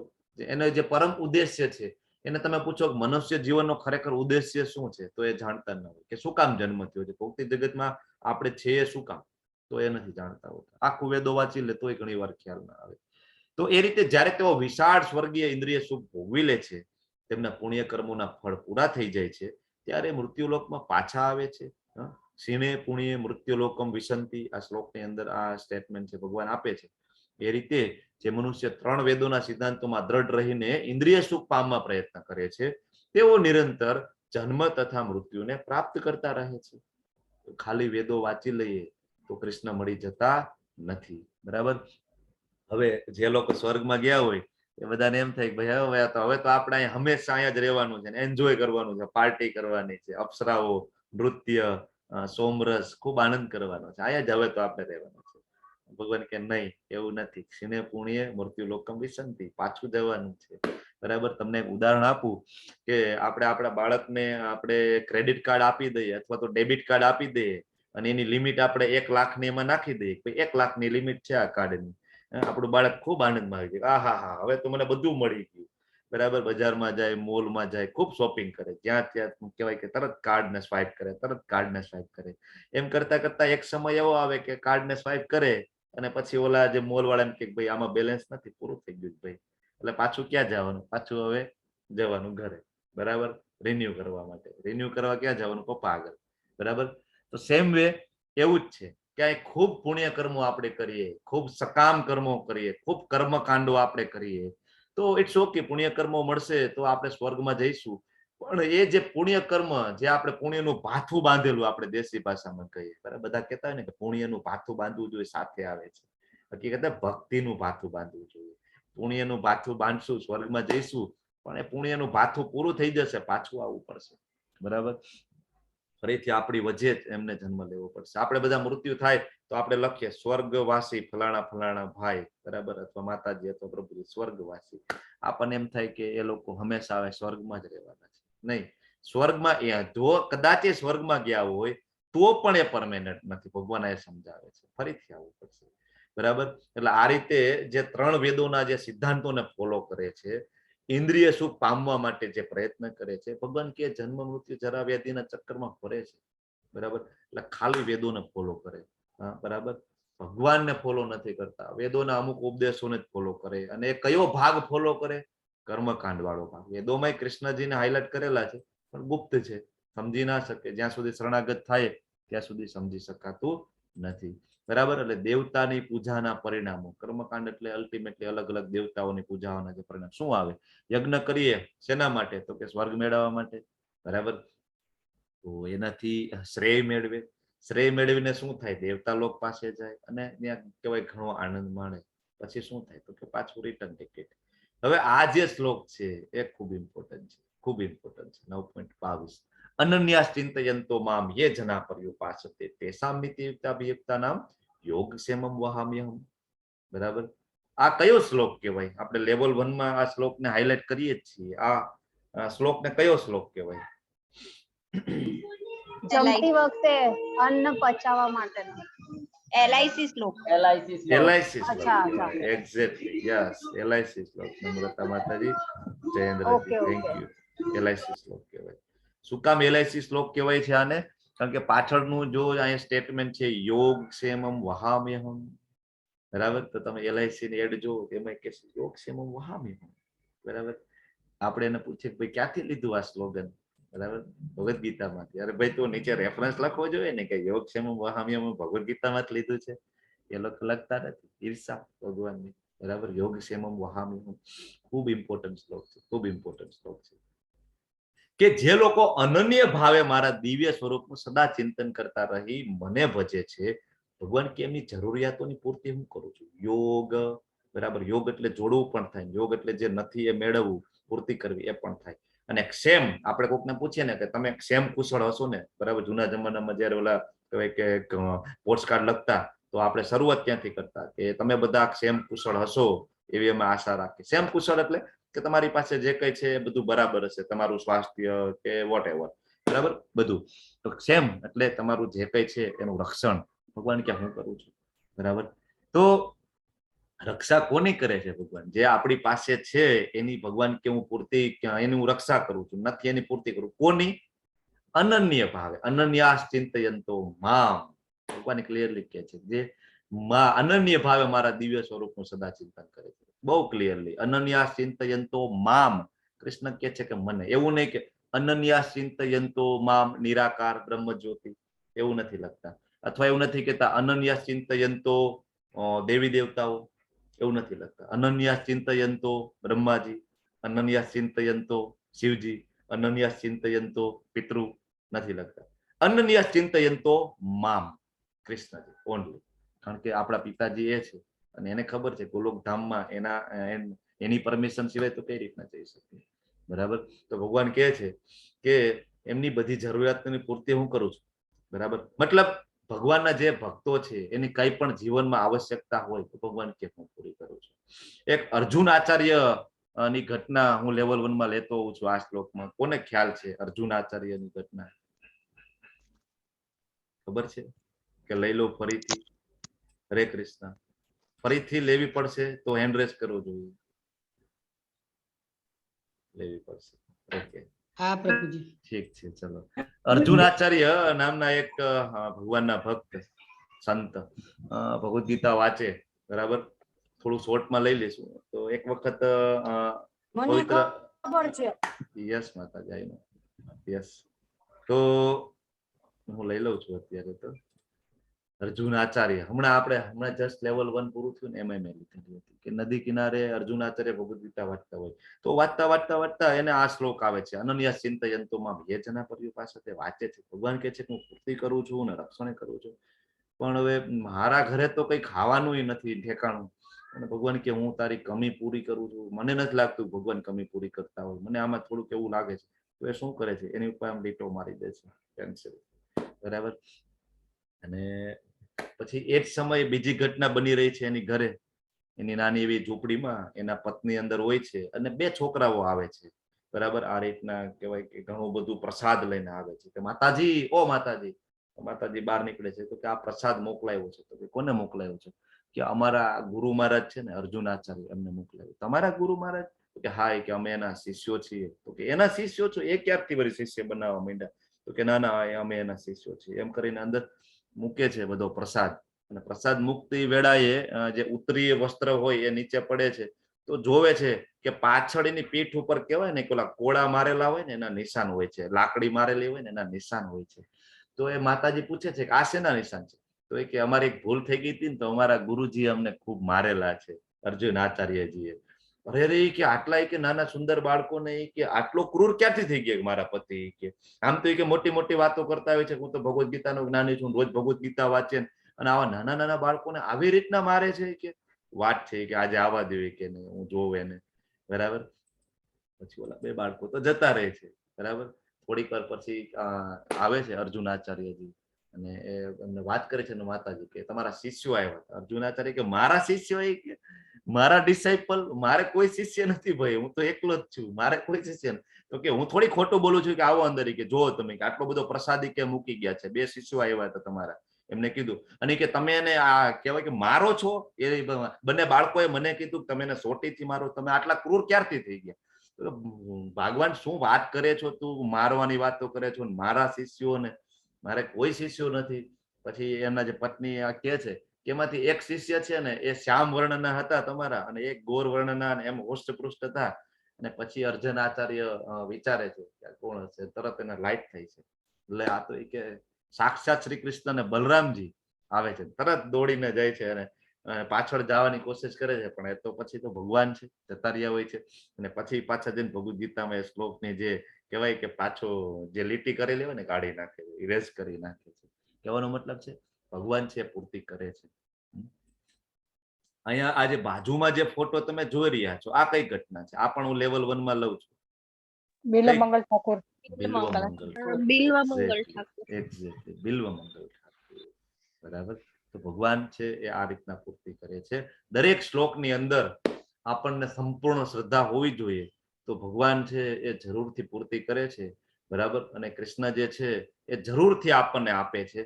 અને જે નકામું છે ને એ ભગવાન લઈ પણ લે છે, ડિલીટ પણ કરી દે છે. જે ભગવત ધામમાં નર્તરૂપ હોય તો એ ભગવાન લઈ પણ લે છે અને આપે છે. બરાબર. જો ભગવાનના ભક્તો છે એ ક્યારે ભૂખ્યા સૂતા નથી. બરાબર. શ્રી પ્રભુપાદજી જે ફૂડ ફોર લાઈફ જે ચાલુ કરેલું, બરાબર, તો દરેક ટેમ્પલ ને આજુબાજુના અમુક માઇલ, મને યાદ નથી, કે ત્યાં સુધી એટલે જ ફૂડ ડિસ્ટ્રીબ્યુટ થવું જોઈએ. બરાબર. એટલે જ ખીચડી તો ખીચડી, પણ કોઈ ભૂખ્યું ના સૂવું જોઈએ. બરાબર. તો ફૂડ ફોર લાઈફ ચાલુ કરે છે. કહેવાનો મતલબ ભગવાન છે એ આવે છે અને પૂર્તિ કરે છે. હે કુંતી પુત્ર, જે મનુષ્ય અન્ય દેવોના ભક્ત છે, હવે અન્ય દેવોના ભક્તની અહીંયા વાત થઈ છે. બરાબર. કે તેમની શ્રદ્ધાપૂર્વક પૂજા કરે છે, તેઓ વાસ્તવમાં પરોક્ષ રીતના મારી પૂજા કરે છે. બરાબર. તો કે જોરદાર થઈ ગયું. અન્ય દેવોના ભક્ત છે, શ્રદ્ધાપૂર્વક પૂજા કરે છે, અને વાસ્તવમાં પરોક્ષ રીતના મારી પૂજા છે. કે જોરદારી કે અરે વાહ, કે ગમે તેની પૂજા કરો, કૃષ્ણની પૂજા છે, ભગવાનની જ પૂજા છે. જો ભગવાને જ કીધું છે ભાઈ, 9.23 શ્લોક તમે વાંચો, ગાંઠ મારી દો. ભગવાન પોતે જ કહે છે કે ગમે એની પૂજા કરો, તમે કઈ ફેર ના પડે. તમે ચામુંડા માતાજીની પૂજા કરો, મેરડી માતાજીની પૂજા કરો, શિરડી વાળા સાંઈબાબાની પૂજા કરો, એ બધી કૃષ્ણની પૂજા જ છે. જો બધા રસ્તા એક તરફ જ જાય છે. શ્લોક તો પેલા પૂરો વાંચી લો. બરાબર. પછી આગળ વાંચે છે કે પરંતુ તેમની તે ઉપાસના અવિધિપૂર્વકમની છે. ભગવાન આ થોડી ક્લેરિટી આપે છે કે વિધિપૂર્વકમ નથી, અવિધિપૂર્વકમની છે, યોગ્ય જ્ઞાનથી રહી છે. એનું પરિણામ પણ શું આવશે એ હમણાં આપણને આગળના શ્લોકમાં કહેશે. બરાબર. કે યોગ્ય જ્ઞાનથી રહે છે. એવું નથી કે તમે ગમે એની પૂજા કરો એ ભગવાનની પૂજા છે. It's okay. ભગવાન કે બરાબર છે, પરોક્ષ રીતના છે મારી. બરાબર. એટલે ઘણા બધા એમ કે ને કે બધા પ્રભુના જ રૂપ છે. બરાબર. ગમે તે રૂપને પૂજો ભાઈ, બધું એક જ છે, બધા રસ્તા એક જ બાજુ જાય છે. ભગવાન કે બરાબર છે, બધા મારા પ્રતિનિધિ છે, એમાં કઈ ખોટું નથી. પણ આ રીતની જે તમે પૂજા કરો છો ને બધા, એ ઇનડાયરેક્ટલી પૂજા છે, મારી ડિરેક્ટલી પૂજા નથી. બરાબર. રોંગ વે છે. મને પૂજવાનો ખોટો રસ્તો છે, અવિધિપૂર્વકમ છે. અને આનું પરિણામ શું આવે? તમને ઉદાહરણ આપું કે ધારો કે સૂર્ય છે અને સૂર્યનો પ્રકાશ આવે છે, તો આપણે સૂર્યના જે કિરણો છે એની પૂજા કરીએ કે સૂર્યનારાયણને આપણે જળ અભિષેક કરીએ? ઓબ્વિયસલી. બરાબર. સૂર્યનારાયણને આપણે અર્ઘ્ય આપીએ ને સવારમાં, તો એના જેવી વાત છે. હવે ભગવાન કે એનું પરિણામ શું આવે છે? તો હજી આ શ્લોકમાં એક સ્લાઇડ છે. ઓકે, તો તે ઓછી બુદ્ધિની નિશાની છે, કારણ કે આવી જે ઉપાસના છે ફક્ત મને આપવામાં આવે છે પણ એ પરોક્ષ. ભગવાન કે એ બધા ઓછી બુદ્ધિની નિશાની છે, અયોગ્ય પદ્ધતિ છે. પછી અહીંયા ઉદાહરણ આપે છે કે પાંદડા અને ડાળીઓ પર આપણે પાણી રેડીએ, બરાબર, એના કરતા મૂળ ઉપર પાણી રેડવું જોઈએ ને, પણ આપણે એવું નથી કરતા. આપણે તો પાંદડા અને ડાળીઓ ઉપર શરીરના વિવિધ ભાગોને ખવડાવવું, બરાબર ને, પેટને નહીં. હાથને ખવડાવો તો કઈ મતલબ નથી ને. હાથમાં ગુલાબ જાંબુ રાખીએ તો થોડો હાથ ખાવાનો છે, પણ ગુલાબ જાંબુ પેટમાં નાખીશું તો હાથને પોષણ ઓટોમેટિક મળશે, બરાબર. સરકારના કાયદાનું પાલન આપણે નથી કરવું, અધિકારીઓને લાંચ આપવાની છે. કૃષ્ણજી આપણે ભગવદ્ ગીતામાં કે છે, આપણે નથી માનવું, બરાબર ને. આપણે દેવી દેવતાઓને એપ્રોચ કરીને ઇન્દ્રિય ભોગ માટેના બધા પ્રયત્નો કરવાના છે. અને આવા ઉપાસકોનું શું થાય છે હવે એ આગળ સમજાવે છે કે હું જ સર્વ યજ્ઞનો એકમાત્ર ભોગતા અને સ્વામી છું. તેથી જે મનુષ્યો મારી સાચી દિવ્ય પ્રકૃતિને ઓળખી શકતા નથી ને તેઓ અધપતિત થાય છે, બરાબર. એનો મતલબ એવો કે જે અવિધિપૂર્વકમની જે પૂજા કરે છે, જે મારી સાચી દિવ્ય પ્રકૃતિને જાણતા નથી, તો એનું શું થાય છે? તો કે પતન થાય છે એનું અલ્ટિમેટલી. ભગવાનની દિવ્ય પ્રકૃતિને આપણે જાણવાની છે. કઈ રીતના જાણીશું? આપણે બધા દિવ્ય પ્રકૃતિને જાણીશું સાંભળીને, ભગવાનની લીલાનું શ્રવણ કરીને, શાસ્ત્રો વાંચીને. શાસ્ત્રો છે આપણી માં છે, ને આપણી માં છે એ આપણને કે આ તારા પિતાજી છે. તો શાસ્ત્ર અને આચાર્ય ગુરુ છે એ આપણી માં છે, કે જે આપણી માં છે આપણા કૃષ્ણના, આપણા પિતાજી કૃષ્ણના શરણમાં લઈ જાય. તો એ રીતના આપણે ભગવાનની જે દિવ્ય પ્રકૃતિને આપણે ઓળખીએ તો આપણું પતન ના થાય. ભગવાન આયા કે છે, આની પેલા 5મા અધ્યાયના 29મા શ્લોકમાં ભગવાને કહી દીધું, ભોક્તારમ યજ્ઞ તપસા, બરાબર. સર્વ યજ્ઞનો એકમાત્ર હું ભોક્તા છું, બરાબર. સ્વામી પણ હું છું દરેક યજ્ઞો. વેદોમાં જે કઈ યજ્ઞ આવે છે, ભગવાન કે બધું મને પ્રસન્ન કરવા માટે જ છે અલ્ટિમેટલી. કારણ કે યજ્ઞનો અર્થ જ વિષ્ણુ થાય છે, બરાબર. યજ્ઞનો અર્થ જ વિષ્ણુ છે. અને ભગવાનના જે 4 યુગ પ્રમાણેના નામમાં એક નામ પણ યજ્ઞ પુરુષ છે, એ પણ કૃષ્ણનું નામ છે. આપણે બીજા અધ્યાયમાં આપણે જોયું હતું ને કે વિષ્ણુ પ્રત્યાર્થે યજ્ઞ કરવો જોઈએ, બરાબર. તેથી જે કઈ આપણે વર્ણાશ્રમ ધર્મ હોય, બરાબર, એનો અલ્ટિમેટલી ગોલ છે વિષ્ણુને પ્રસન્ન કરવાનો. આપણે બ્રહ્મચર્યમાં હોય, ગૃહસ્થાશ્રમમાં હોય, સંન્યાસ આશ્રમમાં હોય, વાનપ્રસ્થ હોય, બરાબર. તો ભગવાન કે સર્વ, બરાબર, ભોગતા હું છું, સર્વ યજ્ઞોનો ભોગતા હું છું, સર્વોપરી પ્રભુ હું છું, બરાબર. તો આ આપણે જાણવું જોઈએ. મતલબ આપણે કઈ પણ ઈચ્છાઓ હોય, કઈ પણ, અને ઇવન આપણી ભૌતિક ઈચ્છા હોય ને તો પણ આપણે કૃષ્ણ પાસે જવું પડે. જો કે શુદ્ધ ભક્તની નિશાની નથી. શ્રી રૂપ ગોસ્વામીજી લખે છે ભક્તિ રસામૃત સિંધુમાં કે કૃષ્ણજીની ભક્તિ અને દેવી દેવતાઓની ભક્તિમાં ફરક છે. ભગવાનની ભક્તિ એ આધ્યાત્મિક છે અને દેવી દેવતાઓની ભક્તિ છે ભૌતિક છે. બંનેમાં ફરક છે. એટલે જયારે કૃષ્ણના ભક્તો છે એ ક્યારેય ભગવાન પાસે કઈ ભૌતિક ઈચ્છાઓ માંગતા નથી. અને શું કામ નથી માંગતા? કારણ કે જરૂર જ ના પડે. ભગવાન આગળ કહી દીધું ને, અનન્યા ચિંતયંતો મામ, બરાબર, એ જના પરિપાસતે યોગ સેમમ વહામ્યહમ, હું જ પૂર્તિ કરું છું. તો આપણે ચિંતા કરવાની જરૂર રહેતી નથી, કારણ કે આપણે વિશ્વાસ હોવો જોઈએ. હવે એકદમ ક્લિયર સ્ટેટમેન્ટ આપે છે. ઘણા બધાના ડાઉટ છે એ આ શ્લોકથી ક્લિયર થઈ જાય કે યાંતિ દેવવ્રતા દેવાન, પિતૃ યાંતિ પિતૃવ્રતા, ભૂતાની યાંતિ ભૂતેજ્યા, યાંતિ મધ્યાજ જીનો અપી મામ. જે લોકો દેવોને પૂજે છે એ દેવોમાં જન્મ પામશે, મતલબ સ્વર્ગલોકમાં જશે. પિતૃઓને પૂજે છે તો પિતૃલોકમાં જશે. જે લોકો ભૂત પ્રેતની ઉપાસના કરે છે, આપણે જોયું તો ને, ઉપાસના પણ એવી થઈ શકે, અસુરોની પૂજા થાય, ભૂત પ્રેતની થાય, બરાબર. તો તેઓ એ જગ્યાએ એક જ મિનિટ,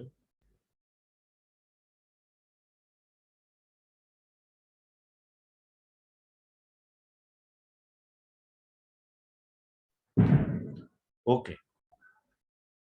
તો યસ, જો ભૂત પ્રેતની ઉપાસના કરે છે તો તેઓ એવા જીવોની વચ્ચે જન્મ લે છે. પરંતુ જેઓ મને ભજે છે ને, ભગવાન કે મારી પાસે આવશે, બરાબર.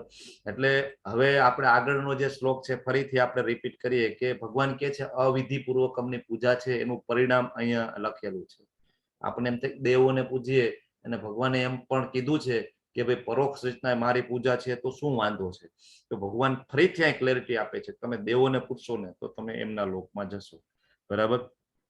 એટલે ગમે તેની પૂજા કરો ધામમાં જશો, ભગવાન કે ના ના ના ના, એવું નથી. બધા રસ્તા ધામમાં જતા નથી, અવિધિપૂર્વક છે, અવિધિપૂર્વક.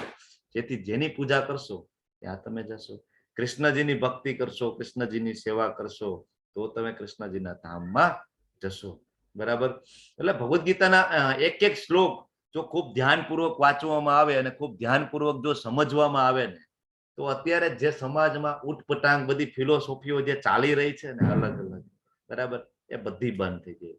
બધી દુકાનો બધી બંધ થઈ જાય. આધ્યાત્મિકના નામે જે બધી દુકાનો ખોલેલી છે અને કૃષ્ણજીને બધાએ સાઇડલાઈન કરેલા છે, ભગવાન શ્રી કૃષ્ણને, બરાબર, એ બધી દુકાનો બંધ થઈ જાય.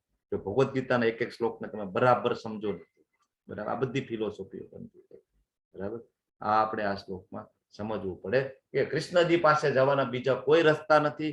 ઓનલી અનન્ય ભક્તિ, એના સિવાય કોઈ રસ્તો નથી. બરાબર. અનન્ય ભક્તિ. એવું નથી કે ગમે તેની ટિકિટ લઈશું તો આપણે ત્યાં જઈશું. બરાબર. આપણે કેનેડા જવું હોય, બરાબર, અતુલા માતાજીને અથવા પ્રકાશજીને મળવા, તો આપણે કેનેડાની જ ટિકિટ લેવી પડે. એવું નહીં કે ભાઈ હું અહીંથી કેવાય દિલ્હીની ટિકિટ લઈ લઉં અને હું કેનેડા પહોંચી જઈશ. નહીં, એવું નથી. આપણે ત્યાંની ટિકિટ લઈને ત્યાં જ જવું પડે. સેમ કૃષ્ણજી આપણને અહીંયા સમજાવી રહ્યા છે. ઓકે. એટલે કૃષ્ણજીની સીધી ઉપાસનાનો જે મહિમા છે, બરાબર, એ આપણે જોઈએ. હવે આ ખૂબ ઇમ્પોર્ટન્ટ શ્લોક છે. બરાબર. તો હવે ઘણા બધા એમ કે ભાઈ દેવી દેવતાઓની પૂજા તમે એમ કહો છો કે ભાઈ અવિધિક પૂર્વકમની પૂજા છે, તો તમે પણ ખૂબ ડિમાન્ડિંગ છો. કૃષ્ણને એમ કે છે કે ભાઈ તમે પણ બહુ ડિમાન્ડિંગ છો ને, ભાઈ તમારા માટે ઘણું બધું કરવું પડે, યજ્ઞ કરવા પડે, તપ કરવું પડે, દેશી ગાયનું ઘી, મધ ને આ બધું તમારા માટે કરવું પડતું હશે ને. ભગવાન કે 1 મિનિટ બેટા, મારી પાસે આવું ખૂબ સહેલું છે. પત્રમ પુષ્પમ ફલમ તોયમ યો મે ભક્ત્યા પ્રયચ્છતિ તદહમ ભક્તિ ઉફતમ અસ્નામી પ્રયતાત્મનઃ. કે જો કોઈ મનુષ્ય પ્રેમ તથા ભક્તિ પૂર્વક મને પત્રમ એટલે કે પાંદડું, પુષ્પમ ફૂલ, ફલમ એટલે કે ફળ અને જળ અર્પણ કરે ને, તો હું એનો સ્વીકાર કરી લઉં છું. ભગવાન કે ભાઈ બહુ સહેલું છે ડિયર. બરાબર. તમે કર્મકાંડ કરો, જ્ઞાનકાંડ કરો, ઉપાસના કરો, ધ્યાનકાંડ કરો, આ બધામાં ખૂબ મહેનત છે.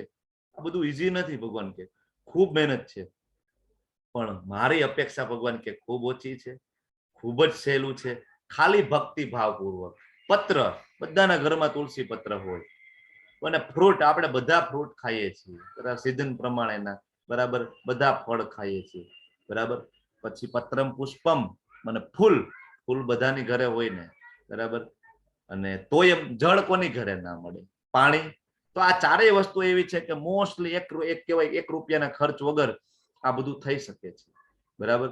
પણ આ શ્લોકની અંદર તમે જોવો તો 2 વખત ભક્ત્યા શબ્દ આવે છે. ભક્ત્યા પ્રયચ્છતિ અને ભક્તિ ઉફતમ. શું કામ? કારણ કે સૌથી ઇમ્પોર્ટન્ટ છે ભગવાનનું જે મેઇન વસ્તુ છે, ભગવાનને જે ગમે છે, ભગવાનને નું જે મેઇન મેનુ છે, ભગવાન એ નથી જોતા કે કેટલું મોટું મેનુ છે. ભગવાન એ નથી જોતા કે તમે 56 ભોગ ધરાવેલા છે કે નહીં, જ્યુસ મૂકેલું છે કે નહીં, વેરાયટીઝ મૂકેલી છે કે નહીં. બરાબર. ભગવાન કે છે ખાલી પત્રમ પુષ્પમ ફલમ તોયમ. પત્ર, પુષ્પ, ફળ અને જળ હોય, પણ એની અંદર ભક્તિ હોય ને, ભક્તિ, આ પ્રેમ હોય ને, ભાવ હોય ને, ભગવાન કે આ ખૂબ ઇમ્પોર્ટન્ટ છે. બરાબર. આ હોય ને, બરાબર, તો ભક્તિ એટલે જ ભગવાન કે છે કે ભક્તિ ખૂબ સરળ છે. બાકી બધામાં ખૂબ મહેનત છે. અને બીજું કે બાકી બધાનું જે પરિણામ છે ને એ ટેમ્પરરી છે. ઇવન તમે અષ્ટાંગ યોગ કરો, દેવી દેવતાઓની પૂજા કરો, ઇટ્સ ઓકે, કર્મકાંડ કરો, યજ્ઞ કરો, હવન કરો, પણ અલ્ટિમેટલી તો પાછું જ આવવું પડે છે. તો સૌથી ઇમ્પોર્ટન્ટ છે ભક્તિ છે, અનન્ય ભક્તિ કૃષ્ણની. એટલે ભગવાન એ સમજાવે છે કે ભાઈ મને મેળવવો છે ને એ બહુ સરળ છે. તમે બાકી બધામાં ખૂબ મહેનત કરો છો અને ગૂંચવાઈ જાવ છો, પણ ગમે તેટલો ગરીબ માણસ કેમ ના હોય, તો એમ કે છે ભગવાન કે એ પણ મારી ભક્તિ કરી શકે છે. બરાબર. અદ્વૈત આચાર્ય છે, બરાબર, અદ્વૈત આચાર્ય ખાલી તુલસીજીના પત્રથી ભગવાનનું આહવાન કરે છે, નારાયણનું, કૃષ્ણનું અને ચૈતન્ય મહાપ્રભુને આવવું પડે છે.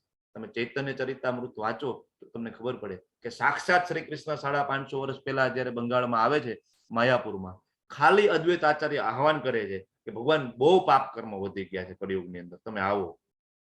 તો ચૈતન્ય મહાપ્રભુ આવે છે આપણા બધાનો ઉદ્ધાર કરવા. ખાલી તુલસી દળ. ભગવાન આટલા દયાળુ છે, ખાલી તુલસી દળથી આવે.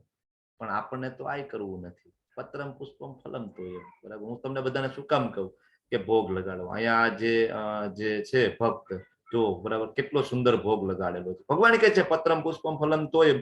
ભગવાન કે મને બહુ અપેક્ષા નથી, પણ આપણે આપણી કેપેસિટી મુજબ શું કામ આપણે ભગવાનને 100% ના આપીએ?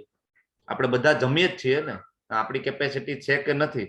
બરાબર. હવે જનરલી બધા આપણે જમીએ જ છીએ બરાબર. આપણા બધાના મેનુમાં થોડો ઘણો કદાચ ડિફરન્સ હોય તો ભગવાન કે આપણે એ જ મેનુ ભગવાનને શું કામ ના આપીએ? શું કામ ખાલી પત્રમ પુષ્પમ ફલમ તો એમ? બરાબર. ભગવાન તો કે છે પણ છતાં આપણે જોયું ત્રીજા ચેપ્ટરમાં કે આપણે જે કઈ જમીએ ને બરાબર, જે કઈ ખાઈએ ને બધું ભગવાનને અર્પણ કરવું પડે. અને હજી અહીંયા આ શ્લોકમાં પણ એ જ છે. જો યત કરોસી યજ્ઞાસી યજ્જુહોસી દદાસી યત તપસ્યસી કોન્તેય તત્કુરુષુ મદર્પણમ. જમતી વખતે જે શ્લોક તમે બોલો છો ને એ આ શ્લોક છે. ઓકે. હે કુંતી પુત્ર, તું જે કઈ કરે છે, જે કઈ ખાય છે, જે કઈ અર્પિત કરે છે, દાન આપે છે, જે તપસ્યા કરે છે, સર્વ મને અર્પણ કરી દે. મતલબ જે કઈ આપણે કરીએ બરાબર એનું કનેક્શન ભગવાન કહે છે કે મારી સાથે કનેક્શન કરો. ભગવાન કે જો ભાઈ મારે કઈ જોઈતું નથી બરાબર. ભગવાનને ભોગ લાગશે તો શું ભગવાનની ભૂખ છે મટી જશે? ભગવાન છે ભૂખ્યા છે? નહીં, ભગવાન ભૂખ્યા નથી બરાબર. પણ આ બધું કરીશું તો ફાયદો કોનો છે? આપણે ત્રીજા ચેપ્ટરમાં જોઈ ગયા ભોગ શું કામ લગાડવાનો છે બરાબર. ફાયદો કોનો છે? આપણા જે પાપ કર્મો છે આપણે બળી જશે અને ધીમે ધીમે આપણે શુદ્ધ થઈશું. ભગવાનને ભોગ લગાડશું તો એ બધું જે છે એ પ્રસાદ બની જશે અને એની સાથે જે જોડાયેલું પાપ કર્મ છે એ આપણને નહીં લાગે. તો આપણી આધ્યાત્મિક પ્રગતિ એ ફાસ્ટ થશે અને આપણે ધામમાં જઈ શકીશું બરાબર. એટલે જે કઈ ખાઈએ એ બધું ભગવાનને અર્પિત કરવું પડે. જે કઈ અર્પિત કરીએ બધું ભગવાનને આપવું પડે. જે કઈ આપણે દાન કરીએ બરાબર, તો દાન કોના માટે કરવું જોઈએ? જો ભગવાન આ કે છે મને અર્પણ કરો બરાબર. આપણે ગઈકાલે વાત થઈ હતી ને, અક્ષય તૃતીયા હતું તો મેં તમને બધાને એક નાની એવી અપીલ કરેલી. તમે બધા ઘણા બધા એ અપીલને માન પણ આપેલું. તમારા બધાનો ખૂબ આભારી છું. કારણ કે ભગવાન અહીંયા કે છે જે કઈ તમે દાન કરો ને મને અર્પણ કરો.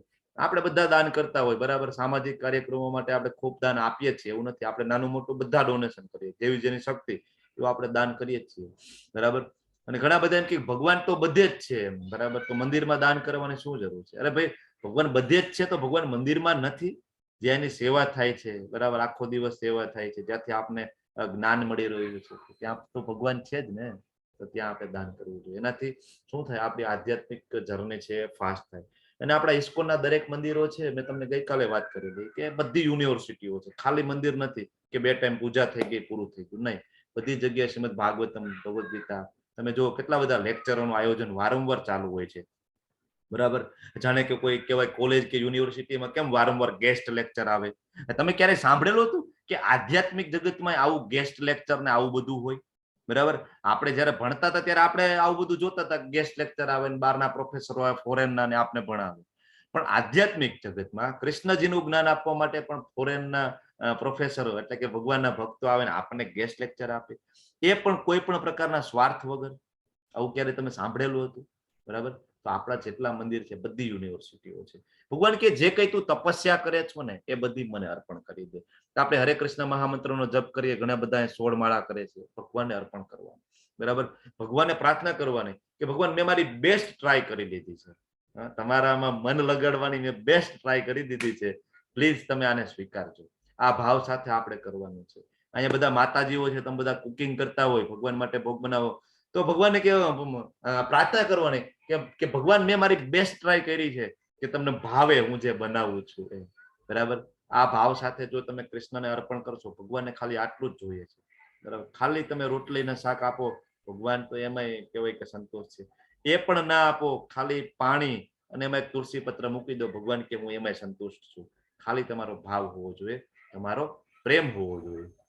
એટલે જ્યારે આપણે જપ કરીએ ને ત્યારે આપણે બેસ્ટ જપ કરવાનો બરાબર. શું કામ? કારણ કે આપણે મનમાં યાદ રાખવાનું મારે જપ કરીને ભગવાનને અર્પણ કરવાના છે. આપણે જો આપણા ઘરે કોઈ પ્રિય પાત્ર આવવાનું હોય ને તો આપણે કેટલું ઘરને પેલા સાફ સફાઈ કરતા, બધા માતાજીઓ છે બધાને ખબર છે કે ગેસ્ટ આવવાના હોય તો આપણે તરત ઘર ચોખ્ખું કરવા માંડીએ બરાબર. શાકભાજી લઈ આવીએ એને બેસ્ટ જમવાનું આપીએ. શું કામ? મહેમાન આવ્યા છે આપણા ઘરે. તો આ તો જગન્ના નાથ છે, કૃષ્ણજી છે, એને આપણે અર્પણ કરવાનું હોય તો આપણે કેમ બેસ્ટ ના આપીએ?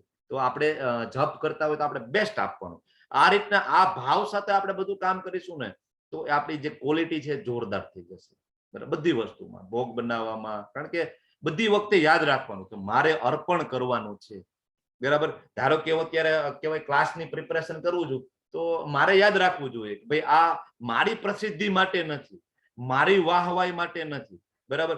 મારે તો ખાલી ક્લાસની પ્રિપેરેશન કરી અને મારે ભગવાનને અર્પણ કરવાનું છે. મારા કૃષ્ણ રાજી થઈ જાય ને મારે આટલું જ કરવાનું છે. બીજાને સમજાય તો ઠીક છે, ના સમજાય તો બરાબર છે, કારણ કે એ ભગવાન જોઈ લેવાના છે. એ મારે ચિંતા નથી કરવાની. એ ભગવાન કે જ્ઞાન હું આપું છું, એટલે ભગવાન કે હું જોઈ લઈશ. તો મારે કેટલું કરવાનું છે? મારે ખાલી એટલું જ કરવાનું છે કે મારે ક્લાસની પ્રિપેરેશન હું કરું તો મારે મગજમાં એટલું યાદ રાખવાનું છે કે મારે કૃષ્ણજીને અર્પણ કરવાનું છે. ક્લાસ પૂરો થાય મારે હાથ જોડીને ભગવાનને અર્પણ કરવાનું છે કે ભગવાન મેં મારી બેસ્ટ ટ્રાય કરી લીધી છે તમારું જ્ઞાન સમજાવવા માટે. બરાબર. સેમ વે તમે ક્લાસમાં આવો તો તમે આ જ રીતના પ્રાર્થના કરી શકો, ભગવાન મેં મારી બેસ્ટ ટ્રાય કરી છે તમારું જ્ઞાન સમજવા માટે અને આ જ્ઞાન હું તમને અર્પણ કરું છું. આવી રીતના કરીએ તો આ જ્ઞાન આપણને આરામથી સમજાય છે. એટલે જે કંઈ પણ આપણે કરીએ છીએ બધું ભગવાનને અર્પણ કરવું પડે. બરાબર. જે કંઈ ખાઈએ અર્પણ કરીએ, દાન કરીએ, બરાબર, તો આપણે ભગવાનના ધામમાં જઈ શકીશું.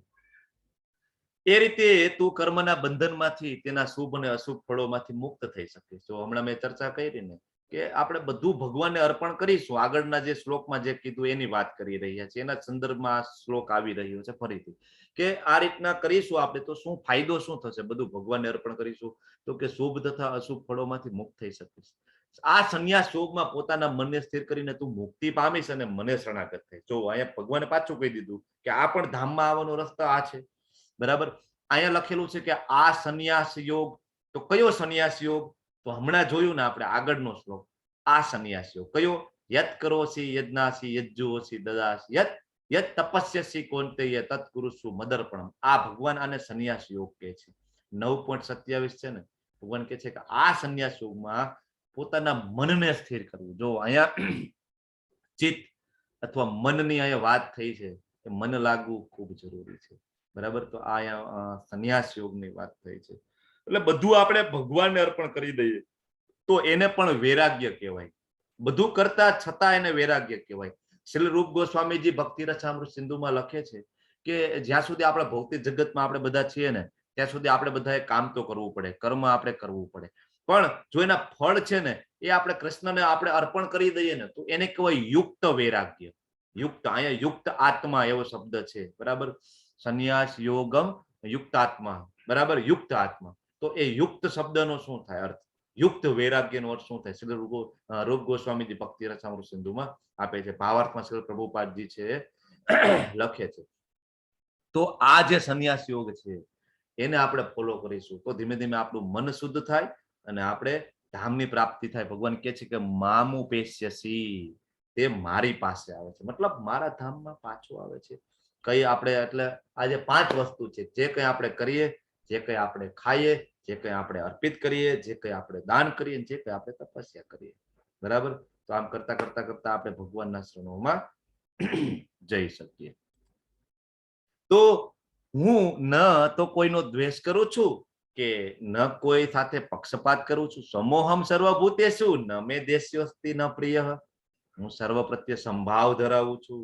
હવે આ જે શ્લોકનો જે પહેલો ભાગ છે એ આપણે વાંચીએ તો આપણને એમ થાય કે નહીં, ભગવાન છે એ તટસ્થ છે. સમોહમ સર્વભૂતેષુ ન મે દ્વેષો અસ્તિ ન પ્રિય. હું કોઈ સાથે પક્ષપાત ભગવાન કે નથી કરતો. મને કોઈ સાથે દ્વેષ નથી, કોઈ સાથે મને પ્રેમ પણ નથી. પછી ભગવાન છે બીજી લાઈન હવે કહે છે, યે ભજંતી તું મામ ભક્ત્યા મયી તે તેસુ ચાપ્યહમ. બરાબર. પરંતુ જે મનુષ્ય ભક્તિ ભાવે મારી સેવા કરે છે ને તે મારો મિત્ર છે. હવે ભગવાન થોડુંક એડ કરી દે છે. પેલા ભગવાને કહી દીધું ભાઈ હું તટસ્થ છું, ભાઈ મારે કઈ લેવા દેવા નથી, મને કોઈ પ્રિય નથી, હું કોઈ સાથે દ્વેષ નથી કરતો. પણ ભગવાન કહે છે કે જે મનુષ્ય ભક્તિ ભાવે મારી સેવા કરે ને મારો મિત્ર છે, મારામાં એ અવસ્થિત હોય છે અને હું પણ તેનો મિત્ર છું. કેટલું જોરદાર સ્ટેટમેન્ટ છે. જ્યારે ભગવાન એમ કે હું તેનો મિત્ર છું, વિચાર કરો. એટલે અહીંયા ભગવાન એમ કે છે કે નહીં, મારા ભક્તો પ્રત્યે હું થોડોક પાર્શિયાલિટી છે મારે, એવું નથી. આગળ હું કહી દઉં છું કે ભાઈ હું તટસ્થ છું, પણ મારી જે ભક્તિ કરે છે તો હું થોડો ત્યાં પાર્શિયાલિટી રાખું છું. તો આને કઈ રીતના આપણે સમજી શકીએ કે રેડિયોનું સિગ્નલ હોય, આપણે બધાને અત્યારે આપણે તો ખ્યાલ જ છે રેડિયો. તો રેડિયોમાં કેવું હોય કે આપણે ટ્યુનિંગ કરવાનું હોય. બરાબર. આપણે ટ્યુનિંગ કરીએ તો 93.5 ટ્યુનિંગ કરીએ એટલે તરત FM વાગે, તરત સોંગ વાગવા માંડે. બરાબર. તો હવે જે લોકો ટ્યુનિંગ નથી કરતા તો એને ત્યાં સોંગ નહીં વાગે રેડિયોમાં. તો એનો મતલબ એવો કે રેડિયો વાળા છે પક્ષપાત કરે છે? નહીં, એને તો કહેવાય ખુલ્લું મૂકી દીધું છે. બરાબર. હિન્દુ, મુસ્લિમ, શીખ, ઈસાઈ જે કઈ એના એરિયામાં જે કઈ આવે છે, બરાબર, એ બધા ટ્યુનિંગ કરશે તો એને એ ચેનલ પકડાશે. બરાબર છે, અને એ જોઈ શકશે, સાંભળી શકશે. સેમ વે ભગવાને ઓપન મૂકી દીધું છે બધા માટે ભગવદ ગીતા. પણ હવે જે લોકો ટ્યુનિંગ કરશે એટલે ભક્તિમાં જે લોકો આગળ જશે, ટ્યુન થઈ જશે ભગવાન સાથે, એટલે ગીત વાગશે એટલે કે ભક્તિ થશે તરત જ. બરાબર ને ભક્તિ થાય તો આપણે ભગવાન સાથે કનેક્ટ કરીએ. અને ભગવાનની ફ્રીક્વન્સી કઈ છે? 108 108 બરાબર 93.5 FM રેડિયોની ફ્રીક્વન્સી છે. પણ ભગવાનની ફ્રીક્વન્સી આપણે પકડવી હોય તો કઈ ફ્રીક્વન્સી છે? 108. એક માળાની અંદર 108 મણકા છે ને. 108 હરે કૃષ્ણ કૃષ્ણ કૃષ્ણ હરે હરે, હરે રામ રામ રામ હરે હરે. 108 વખત બરાબર એક આપણે બોલીએ એટલે એક માળા પૂરી થઈ. તો ભગવાનની ફ્રીક્વન્સી 108 છે. આપણે ટ્યુન કરો બરાબર ને, તો આપણે પણ ભગવાનમાં અવસ્થિત થઈ શકીએ. અને ભગવાન કે હું તેનો પ્રિય મિત્ર છું. ભગવાન બહુ ક્લિયરલી આખી ભગવદ ગીતામાં ઘણી જગ્યાએ કે છે, એની જગ્યાએ આવવાના રસ્તા સમજાવે છે. અને ભગવાન કેટલા કૃપાળુ છે. તમે બાજુનો ફોટો જો, ભગવાન કેટલા આમ કહેવાય ભાવ સાથે કે ગળે મળે છે એના ભક્તને. તો આપણને પણ મળી શકે, આપણે પણ ધામમાં જઈ શકીએ. પણ આપણે ટ્યુનિંગ કરવું જ નથી. પ્રોબ્લેમ એ છે આપણે ટ્યુનિંગ નથી કરવું. બરાબર. તો આ રીતના જોઈએ તો ભગવાન છે એ તટસ્થ પણ છે. રેડિયોની ફ્રીક્વન્સી છે એ બધા માટે છે જ, તટસ્થ પણ છે. પણ જે ટ્યુન કરે છે એને ગીત સંભળાય પણ છે. બરાબર. એટલે એ રીતના ભક્તિ બધા માટે છે, ભગવાન બધા માટે છે. ભગવાન કે ભાઈ મને કઈ લેવા દે, ભગવદ ગીતા મેં બધા માટે આપેલી છે. એવું મેં ક્યાંય ભેદભાવ નથી. આખી ભગવદ ગીતામાં ભગવાન કે હું ક્યાંય શબ્દ નથી વાપરતો કે ખાલી હિન્દુ માટે છે, કે ખાલી ગોરા માટે છે, કે ખાલી ભારતીય માટે છે. બરાબર. ભગવાન કે એવું કઈ જ નથી. ભગવદ ગીતા બધા માટે છે. પણ હવે જે વાંચે છે, જે ભગવાન કે છે, જે ટ્યુન કરે છે, તો એ મને પ્રિય છે. બરાબર. આની પહેલા આપણે ચોથા અધ્યાયમાં જોઈ લીધું હતું. ચોથા અધ્યાયનો 11મો શ્લોક, યે યથા માં પ્રપદ્યન્તે તાં તથૈવ ભજામ્યહમ. જે લોકો મારી સાથે જેવા ભાવથી મને ભજે છે, ભગવાન કે એ જ ભાવથી હું એની સાથે આદાન પ્રદાન કરું છું. બરાબર. કોઈ મને સ્વામી માને, અથવા કોઈ મને પુત્ર માને છે, કોઈ મને પ્રિયતમા માને છે, કોઈ મને મિત્ર માને છે, ભગવાન કે એ જ ભાવથી હું પણ એને રેસિપ્રોકેટ કરું છું. યથા માં પ્રપદ્યન્તે તાં તથૈવ ભજામ્યહમ. બરાબર. તો આવી રીતના ભગવાનની જે કૃપા છે એ આપણને મળે જો એમની સાથે આપણે ટ્યુનિંગ કરીએ. તો મા બાપ હોય ને, એના 5 છોકરાઓ હોય અને એમાંથી એક છોકરો બગડેલો હોય ને, તો એ મા બાપને તો પ્રિય જ હોય, એના માટે બધા બાળકો સરખા જ છે. બરાબર. પણ જે મા બાપ સાથેનું જેનું ટ્યુનિંગ સારું હોય ને, એને બ્લેસિંગ વધારે મળે, ત્યાંથી સલાહ મળે, બધું મળી શકે. અને ઓલો તો આમે બગડેલ છે, મા બાપ સાથે ટ્યુનિંગ ના હોય તો મા બાપની આમે સલાહ નથી લેતો. બરાબર છે. તો મા બાપ માટે બધા બાળકો સરખા છે. હવે અત્યંત ઘૃણાસ્પદ કર્મ કરનાર. હવે માની લો કે કોઈ ભગવાન કહે છે કે મારી પાસે આવે છે અને એનાથી કોઈ ભૂલ થઈ જાય છે, એની આ વાત કરે છે કે અત્યંત ઘૃણાસ્પદ કર્મ કરનાર કોઈ મનુષ્ય જો ભક્તિ ભાવે મારી સેવામાં પરોવાયેલો રહે છે, એને સાધુ માનવો જોઈએ.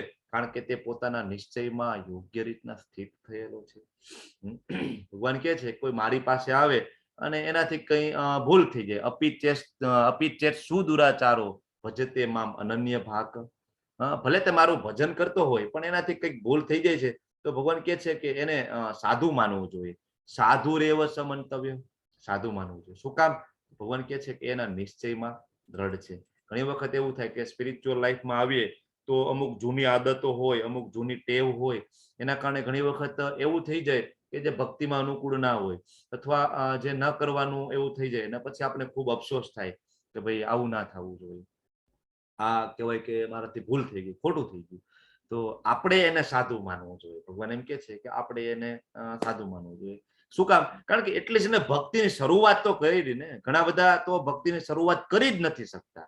બરાબર. ઘણા બધા ભક્તો ભક્તિની શરૂઆત કરે, બરાબર, પછી આવું થાય, તો ભગવાન કે એને સાધુ માનવું જોઈએ. એટલીસ્ટ એ વ્યક્તિએ શરૂઆત તો કરીને, બરાબર છે, એને સાધુ માનવું જોઈએ.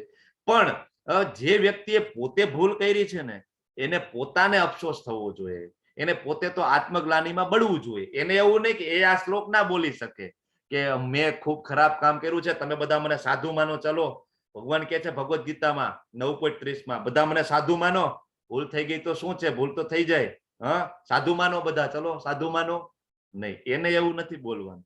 આપણે સાધુ માનવાનો છે, પણ જેનાથી ભૂલ થઈ છે એ તો બળવો જોઈએ આત્મગ્લાનીમાં. કે નહીં, એને પોતાની જાતને ધૂતકારવી જોઈએ કે નહીં, આવો વિશ્વાસઘાત હું કેવી રીતના કરી શકું મારા ગુરુ સાથે, મારા કૃષ્ણ સાથે હું આવી ભૂલ કેવી રીતના કરી શકું. એ પોતે તો બળવો જોઈએ.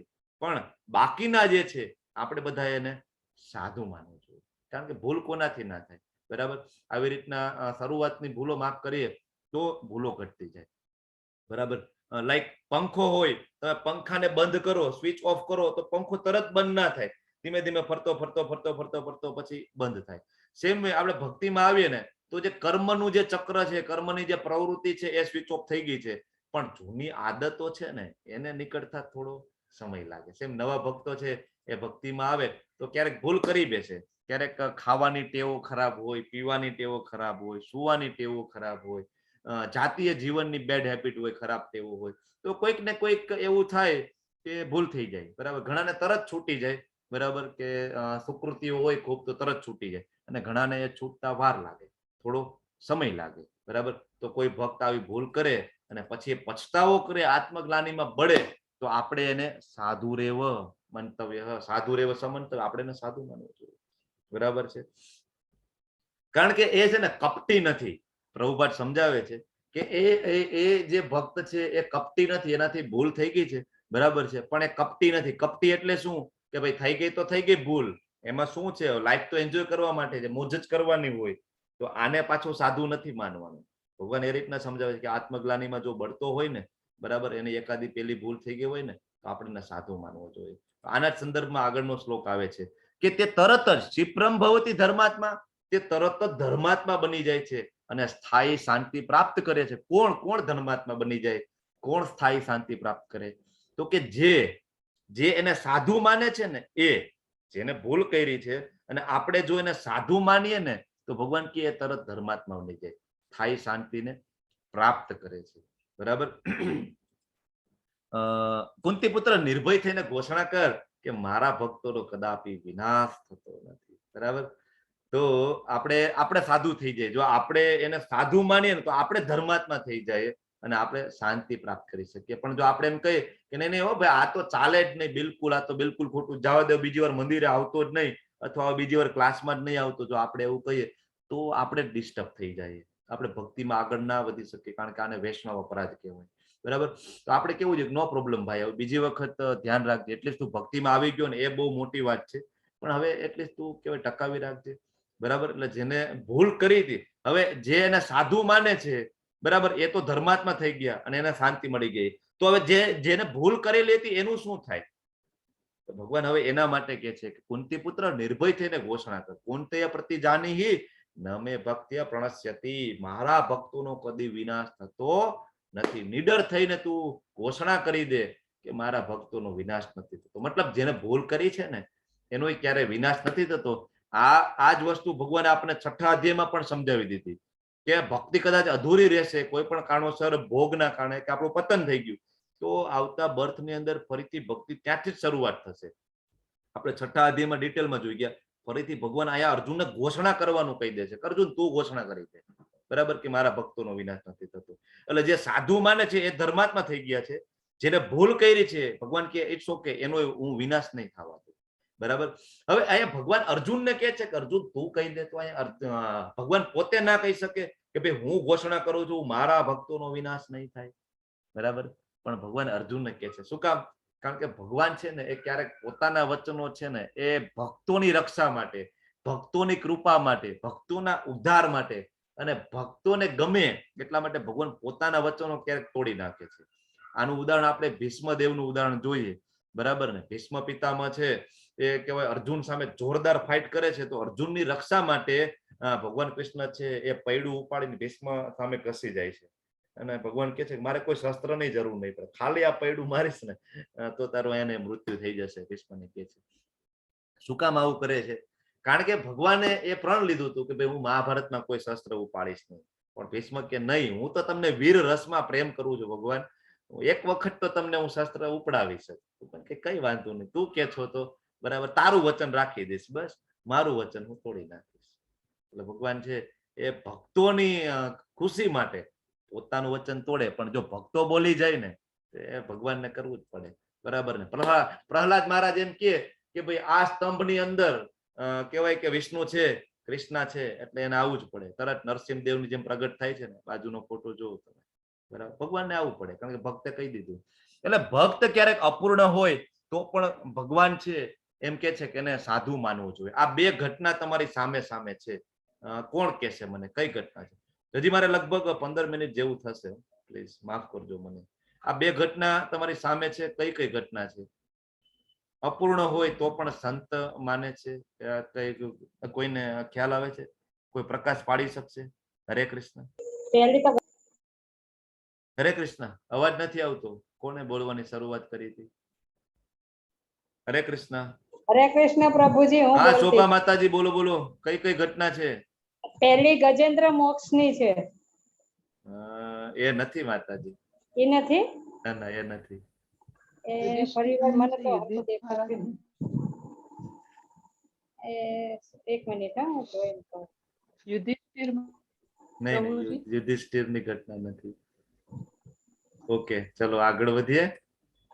ઓકે, હવે આ બે ઘટના છે એ એક તમારી જે ડાબા હાથમાં જે ઘટના છે હાથીવાળી ઘટના, એ હકીકતે ઇન્દ્રવાળી ઘટના છે. બરાબર, જ્યારે વૃંદાવનમાં બરાબર ને ઇન્દ્ર છે એનો કોપ વરસાવે છે, આખું વૃંદાવન ડૂબાડવાની કોશિશ કરે છે ને, પછી ઇન્દ્ર છે એનું એરાવટ લઈને આવે છે કે ભગવાન મારી ભૂલ થઈ ગઈ, હું તમને ના ઓળખી શક્યો. બરાબર, એ ઘટના છે. એટલે અપૂર્ણ હોય તો પણ સાધુ માનવું જોઈએ. ઇન્દ્ર થી પણ ભૂલ થાય ભગવાનને ઓળખવામાં. અને બાજુની ઘટના કોને ખબર છે? એ તો હવે ખ્યાલ હશે ને, મેં થોડો રેફરન્સ આપી દીધો હતો. હરે કૃષ્ણ. બ્રહ્માજીની છે પ્રભુજી. હા, બ્રહ્માજીની ઘટના છે. જયારે કૃષ્ણ એમના ગોપ બાળો સાથે લીલા કરતા હોય છે તો બ્રહ્માજીને એમ થાય છે કે આ થોડી ના ભગવાન હોય, એમ એનું એઠું ખાય છે ને એઠું ખવડાવે છે, આવું થોડું હોય, ભગવાનને આવી રીતના થોડો ભોગ લાગે એમ. તો એ બધા ગાયોને ગોપ બાળોને લઈને જતા રહે છે, તો ભગવાન એનો વિસ્તાર કરી દે છે. બધા નારાયણ જો બધા પાછળ છે, બધા કૃષ્ણ બની જાય છે. પછી બ્રહ્માજી આવે છે, ભગવાન મારી ભૂલ થઈ ગઈ, માફ કરી દો મને. તો આ બે ઘટના છે. એક વખત ઇન્દ્ર છે એ માફી માંગવા આવે છે, બ્રહ્માજી માફી માંગવા આવે છે. અને આ ઘટના ખૂબ લાંબી છે. બંને ઘટના ખૂબ લાંબી છે, ચર્ચા કરીએ તો 1-1 કલાક બંનેમાં થઈ જાય. પણ કહેવાનો મતલબ એ છે કે અપૂર્ણ હોય ને તો પણ ભગવાન એમ કે છે કે એને સાધુ માનવું છે, કારણ કે એના નિશ્ચયમાં એ દ્રઢ છે. એ પાર્થ, જે મનુષ્યો મારું શરણ ગ્રહણ કરે છે તેઓ ભલે નિમ્ન યોનિમાં જન્મેલા સ્ત્રીઓ, વેશ્યો તથા શુદ્રો હોય તો પણ એવો પરમ ગતિને પામે છે. ભગવાન કહે છે કે મારા ધામની અંદર કોઈ જાતપાતનો ભેદ નથી. બરાબર, ભક્તિના કેસની અંદર ભગવાન ક્યાંય કોઈ જાતપાત નથી. ઊંચી જાતિ, નીચી જાતિ, સ્ત્રી હોય, પુરુષ હોય, વેશ્ય હોય, શુદ્રો હોય, ભગવાન કે બધું બરાબર છે. અહીંયા કોઈ જાતપાત નથી.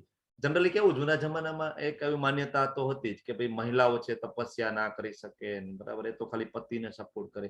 અને અત્યારે કળિયુગમાં આમ જોઈએ તો આપણને જોવા મળે છે કે માતાજીઓ છે એ એટલી બધી તપસ્યા ના કરી શકે, કારણ કે ગૃહિણી તરીકે કામ હોય, ખૂબ એને ઘરકામ હોય, તો એ પતિને સપોર્ટ કરે.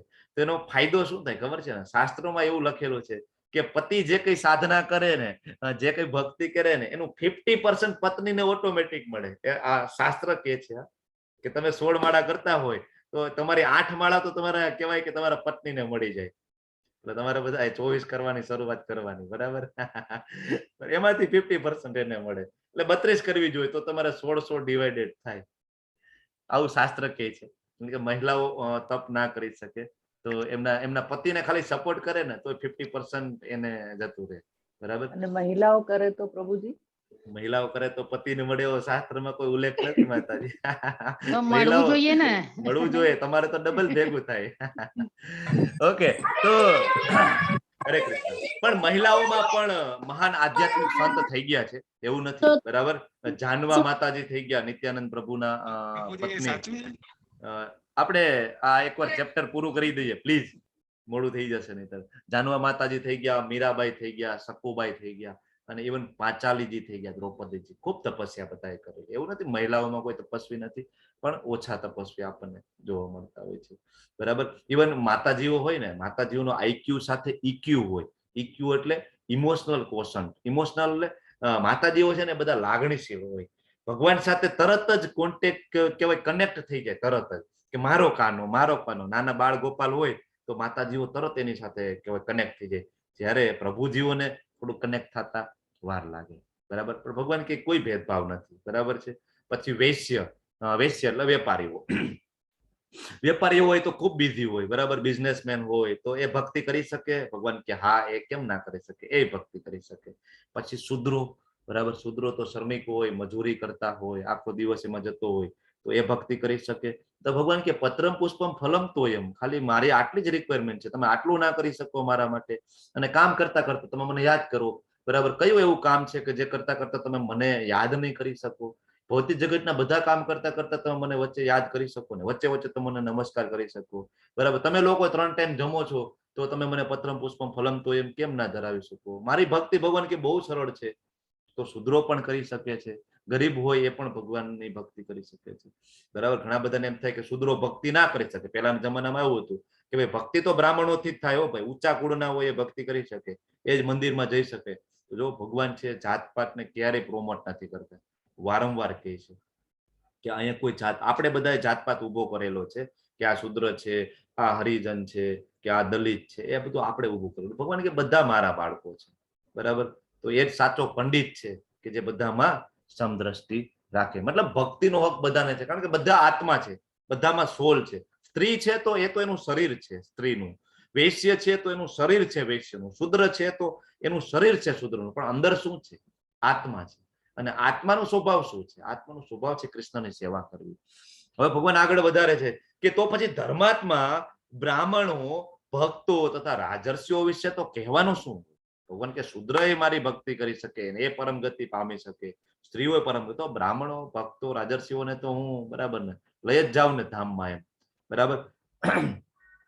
માટે આ ક્ષણિક દુઃખમય જગતમાં જન્મીને મારી પ્રેમમય સેવામાં પોતાને પરોવી દો. જો ભગવાન આપણને ફરીથી ઓર્ડર આપે છે કે આ જે જગત છે, આની પહેલા ભગવાને કીધું કે દુઃખાલયમ અશાશ્વતમ, આ જગત છે તો તમે અહીંથી બહાર નીકળવાનો પ્રયત્ન કરો.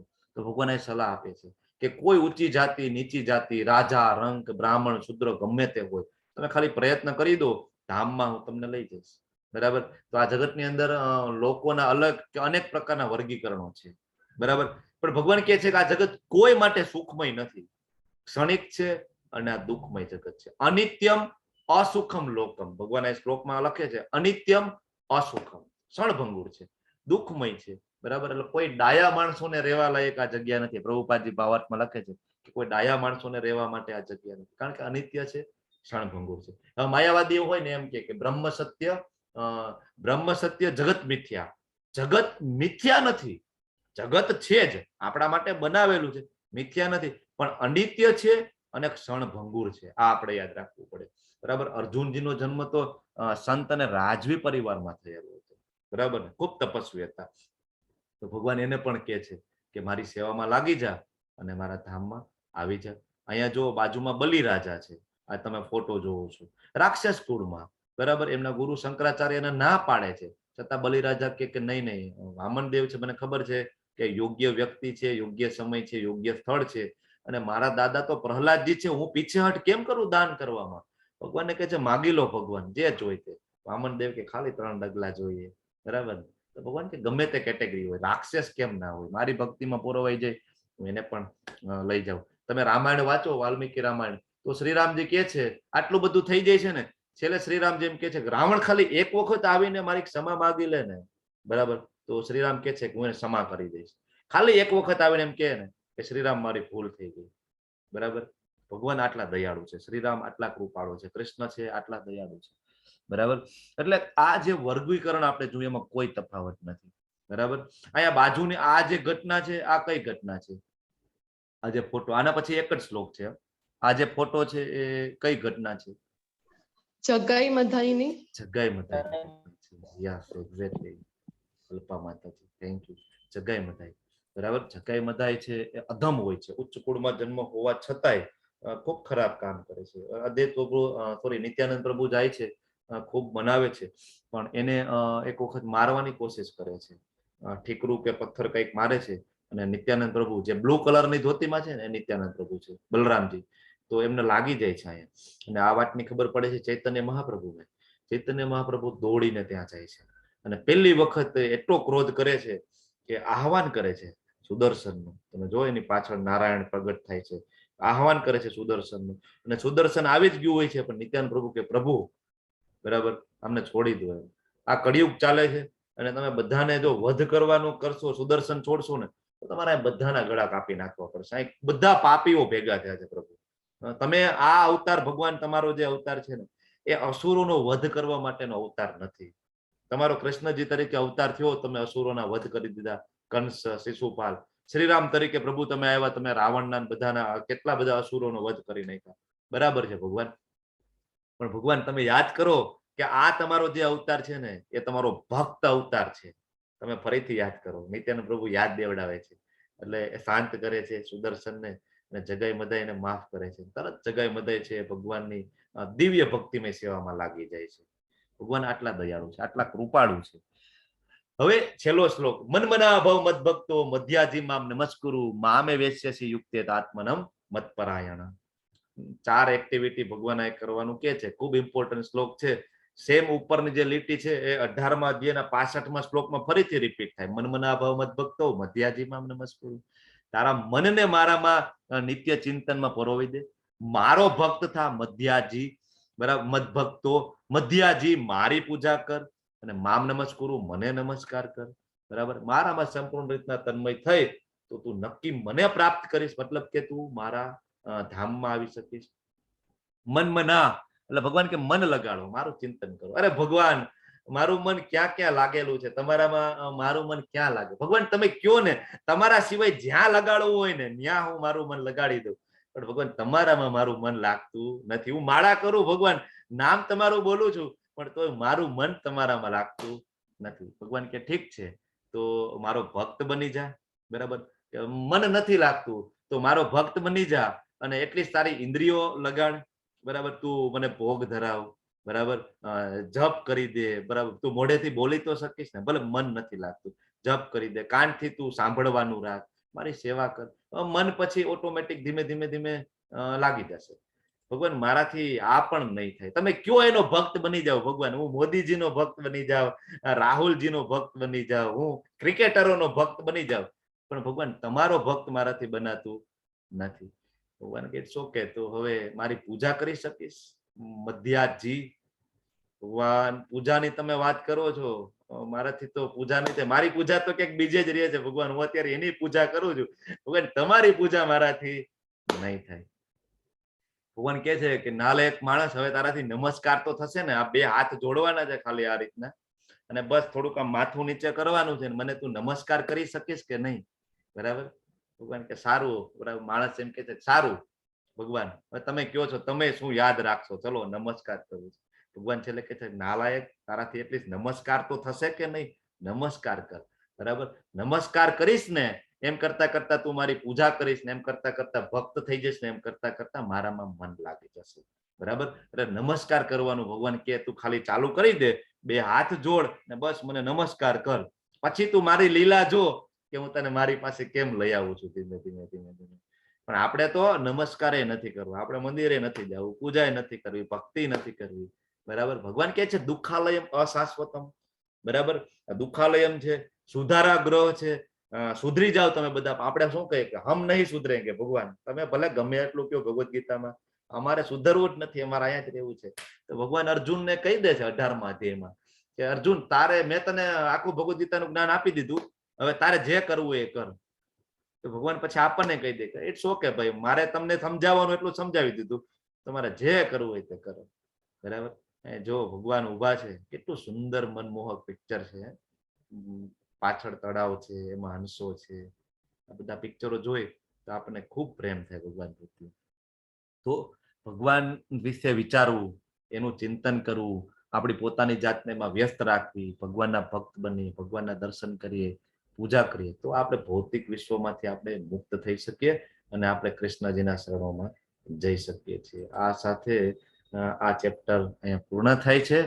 હરે કૃષ્ણ હરે કૃષ્ણ કૃષ્ણ કૃષ્ણ હરે હરે, હરે રામ હરે રામ, રામ રામ હરે હરે. હરે કૃષ્ણ એવરીવન. હરે કૃષ્ણ પ્રભુજી. હરે કૃષ્ણ. બધાએ મને ખૂબ શાંતિપૂર્વક સાંભળ્યું, અને તમારી 17 મિનિટ મેં વધારે આજે લીધી છે. હું ક્ષમા પ્રાર્થી છું. અને હવે બધા આપણે સાથે મળીને એક જપ કરીએ. હવે તો ભગવાન કે છે મનમના ભવ મત ભક્તો મધ્યાજી મામ નમસ્કાર. બરાબર, તો જેનાથી કાઈ ના થાય ને, છેલ્લે 2 હાથ જોડીને નમસ્કાર કરજો. ભગવાન કે છે નાલાયક માણસ, નમસ્કાર તો કર એટલીસ્ટ મને. તો એટલું કરજો. અને બાકી બધા આપણે જપ કરીએ. હું મારી બીડ બેગ લઈ લઉં, તમે બધા પણ તમારી બીડ બેગ લઈ અને સુમેરુ મણકા પર આવી જાઓ.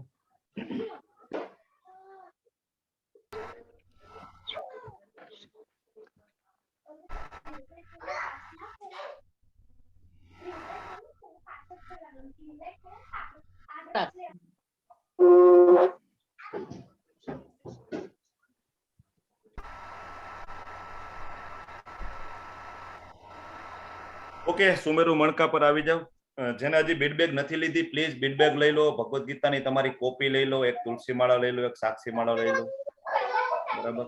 અને જે લોકોને અગવડતા છે, મતલબ કે ઓનલાઈન પરચેસ કરતા ને એવું નથી આવડતું, તો મને પર્સનલી મેસેજ નાખી દેજો, હું તમારે ત્યાં કુરિયર કરી દઈશ. માળા ને બીડ બેગ બંને, ભગવદ્ ગીતા પણ કુરિયર કરી દઈશ. મને કહેજો, પણ લઈ લો, ખૂબ જરૂરી છે. ઓકે, સુમેરુ મણકા ઉપર આવી જાય અને પંચતત્વ મંત્રથી આપણે શરૂઆત કરીએ. જય શ્રી કૃષ્ણ ચૈતન્ય પ્રભુ નિત્યાનંદ શ્રી અદ્વૈત ગદાધર શ્રીવાસાદિ ગૌર ભક્ત વૃંદ. હરે કૃષ્ણ કૃષ્ણ કૃષ્ણ હરે હરે હરે રામ રામ રામ હરે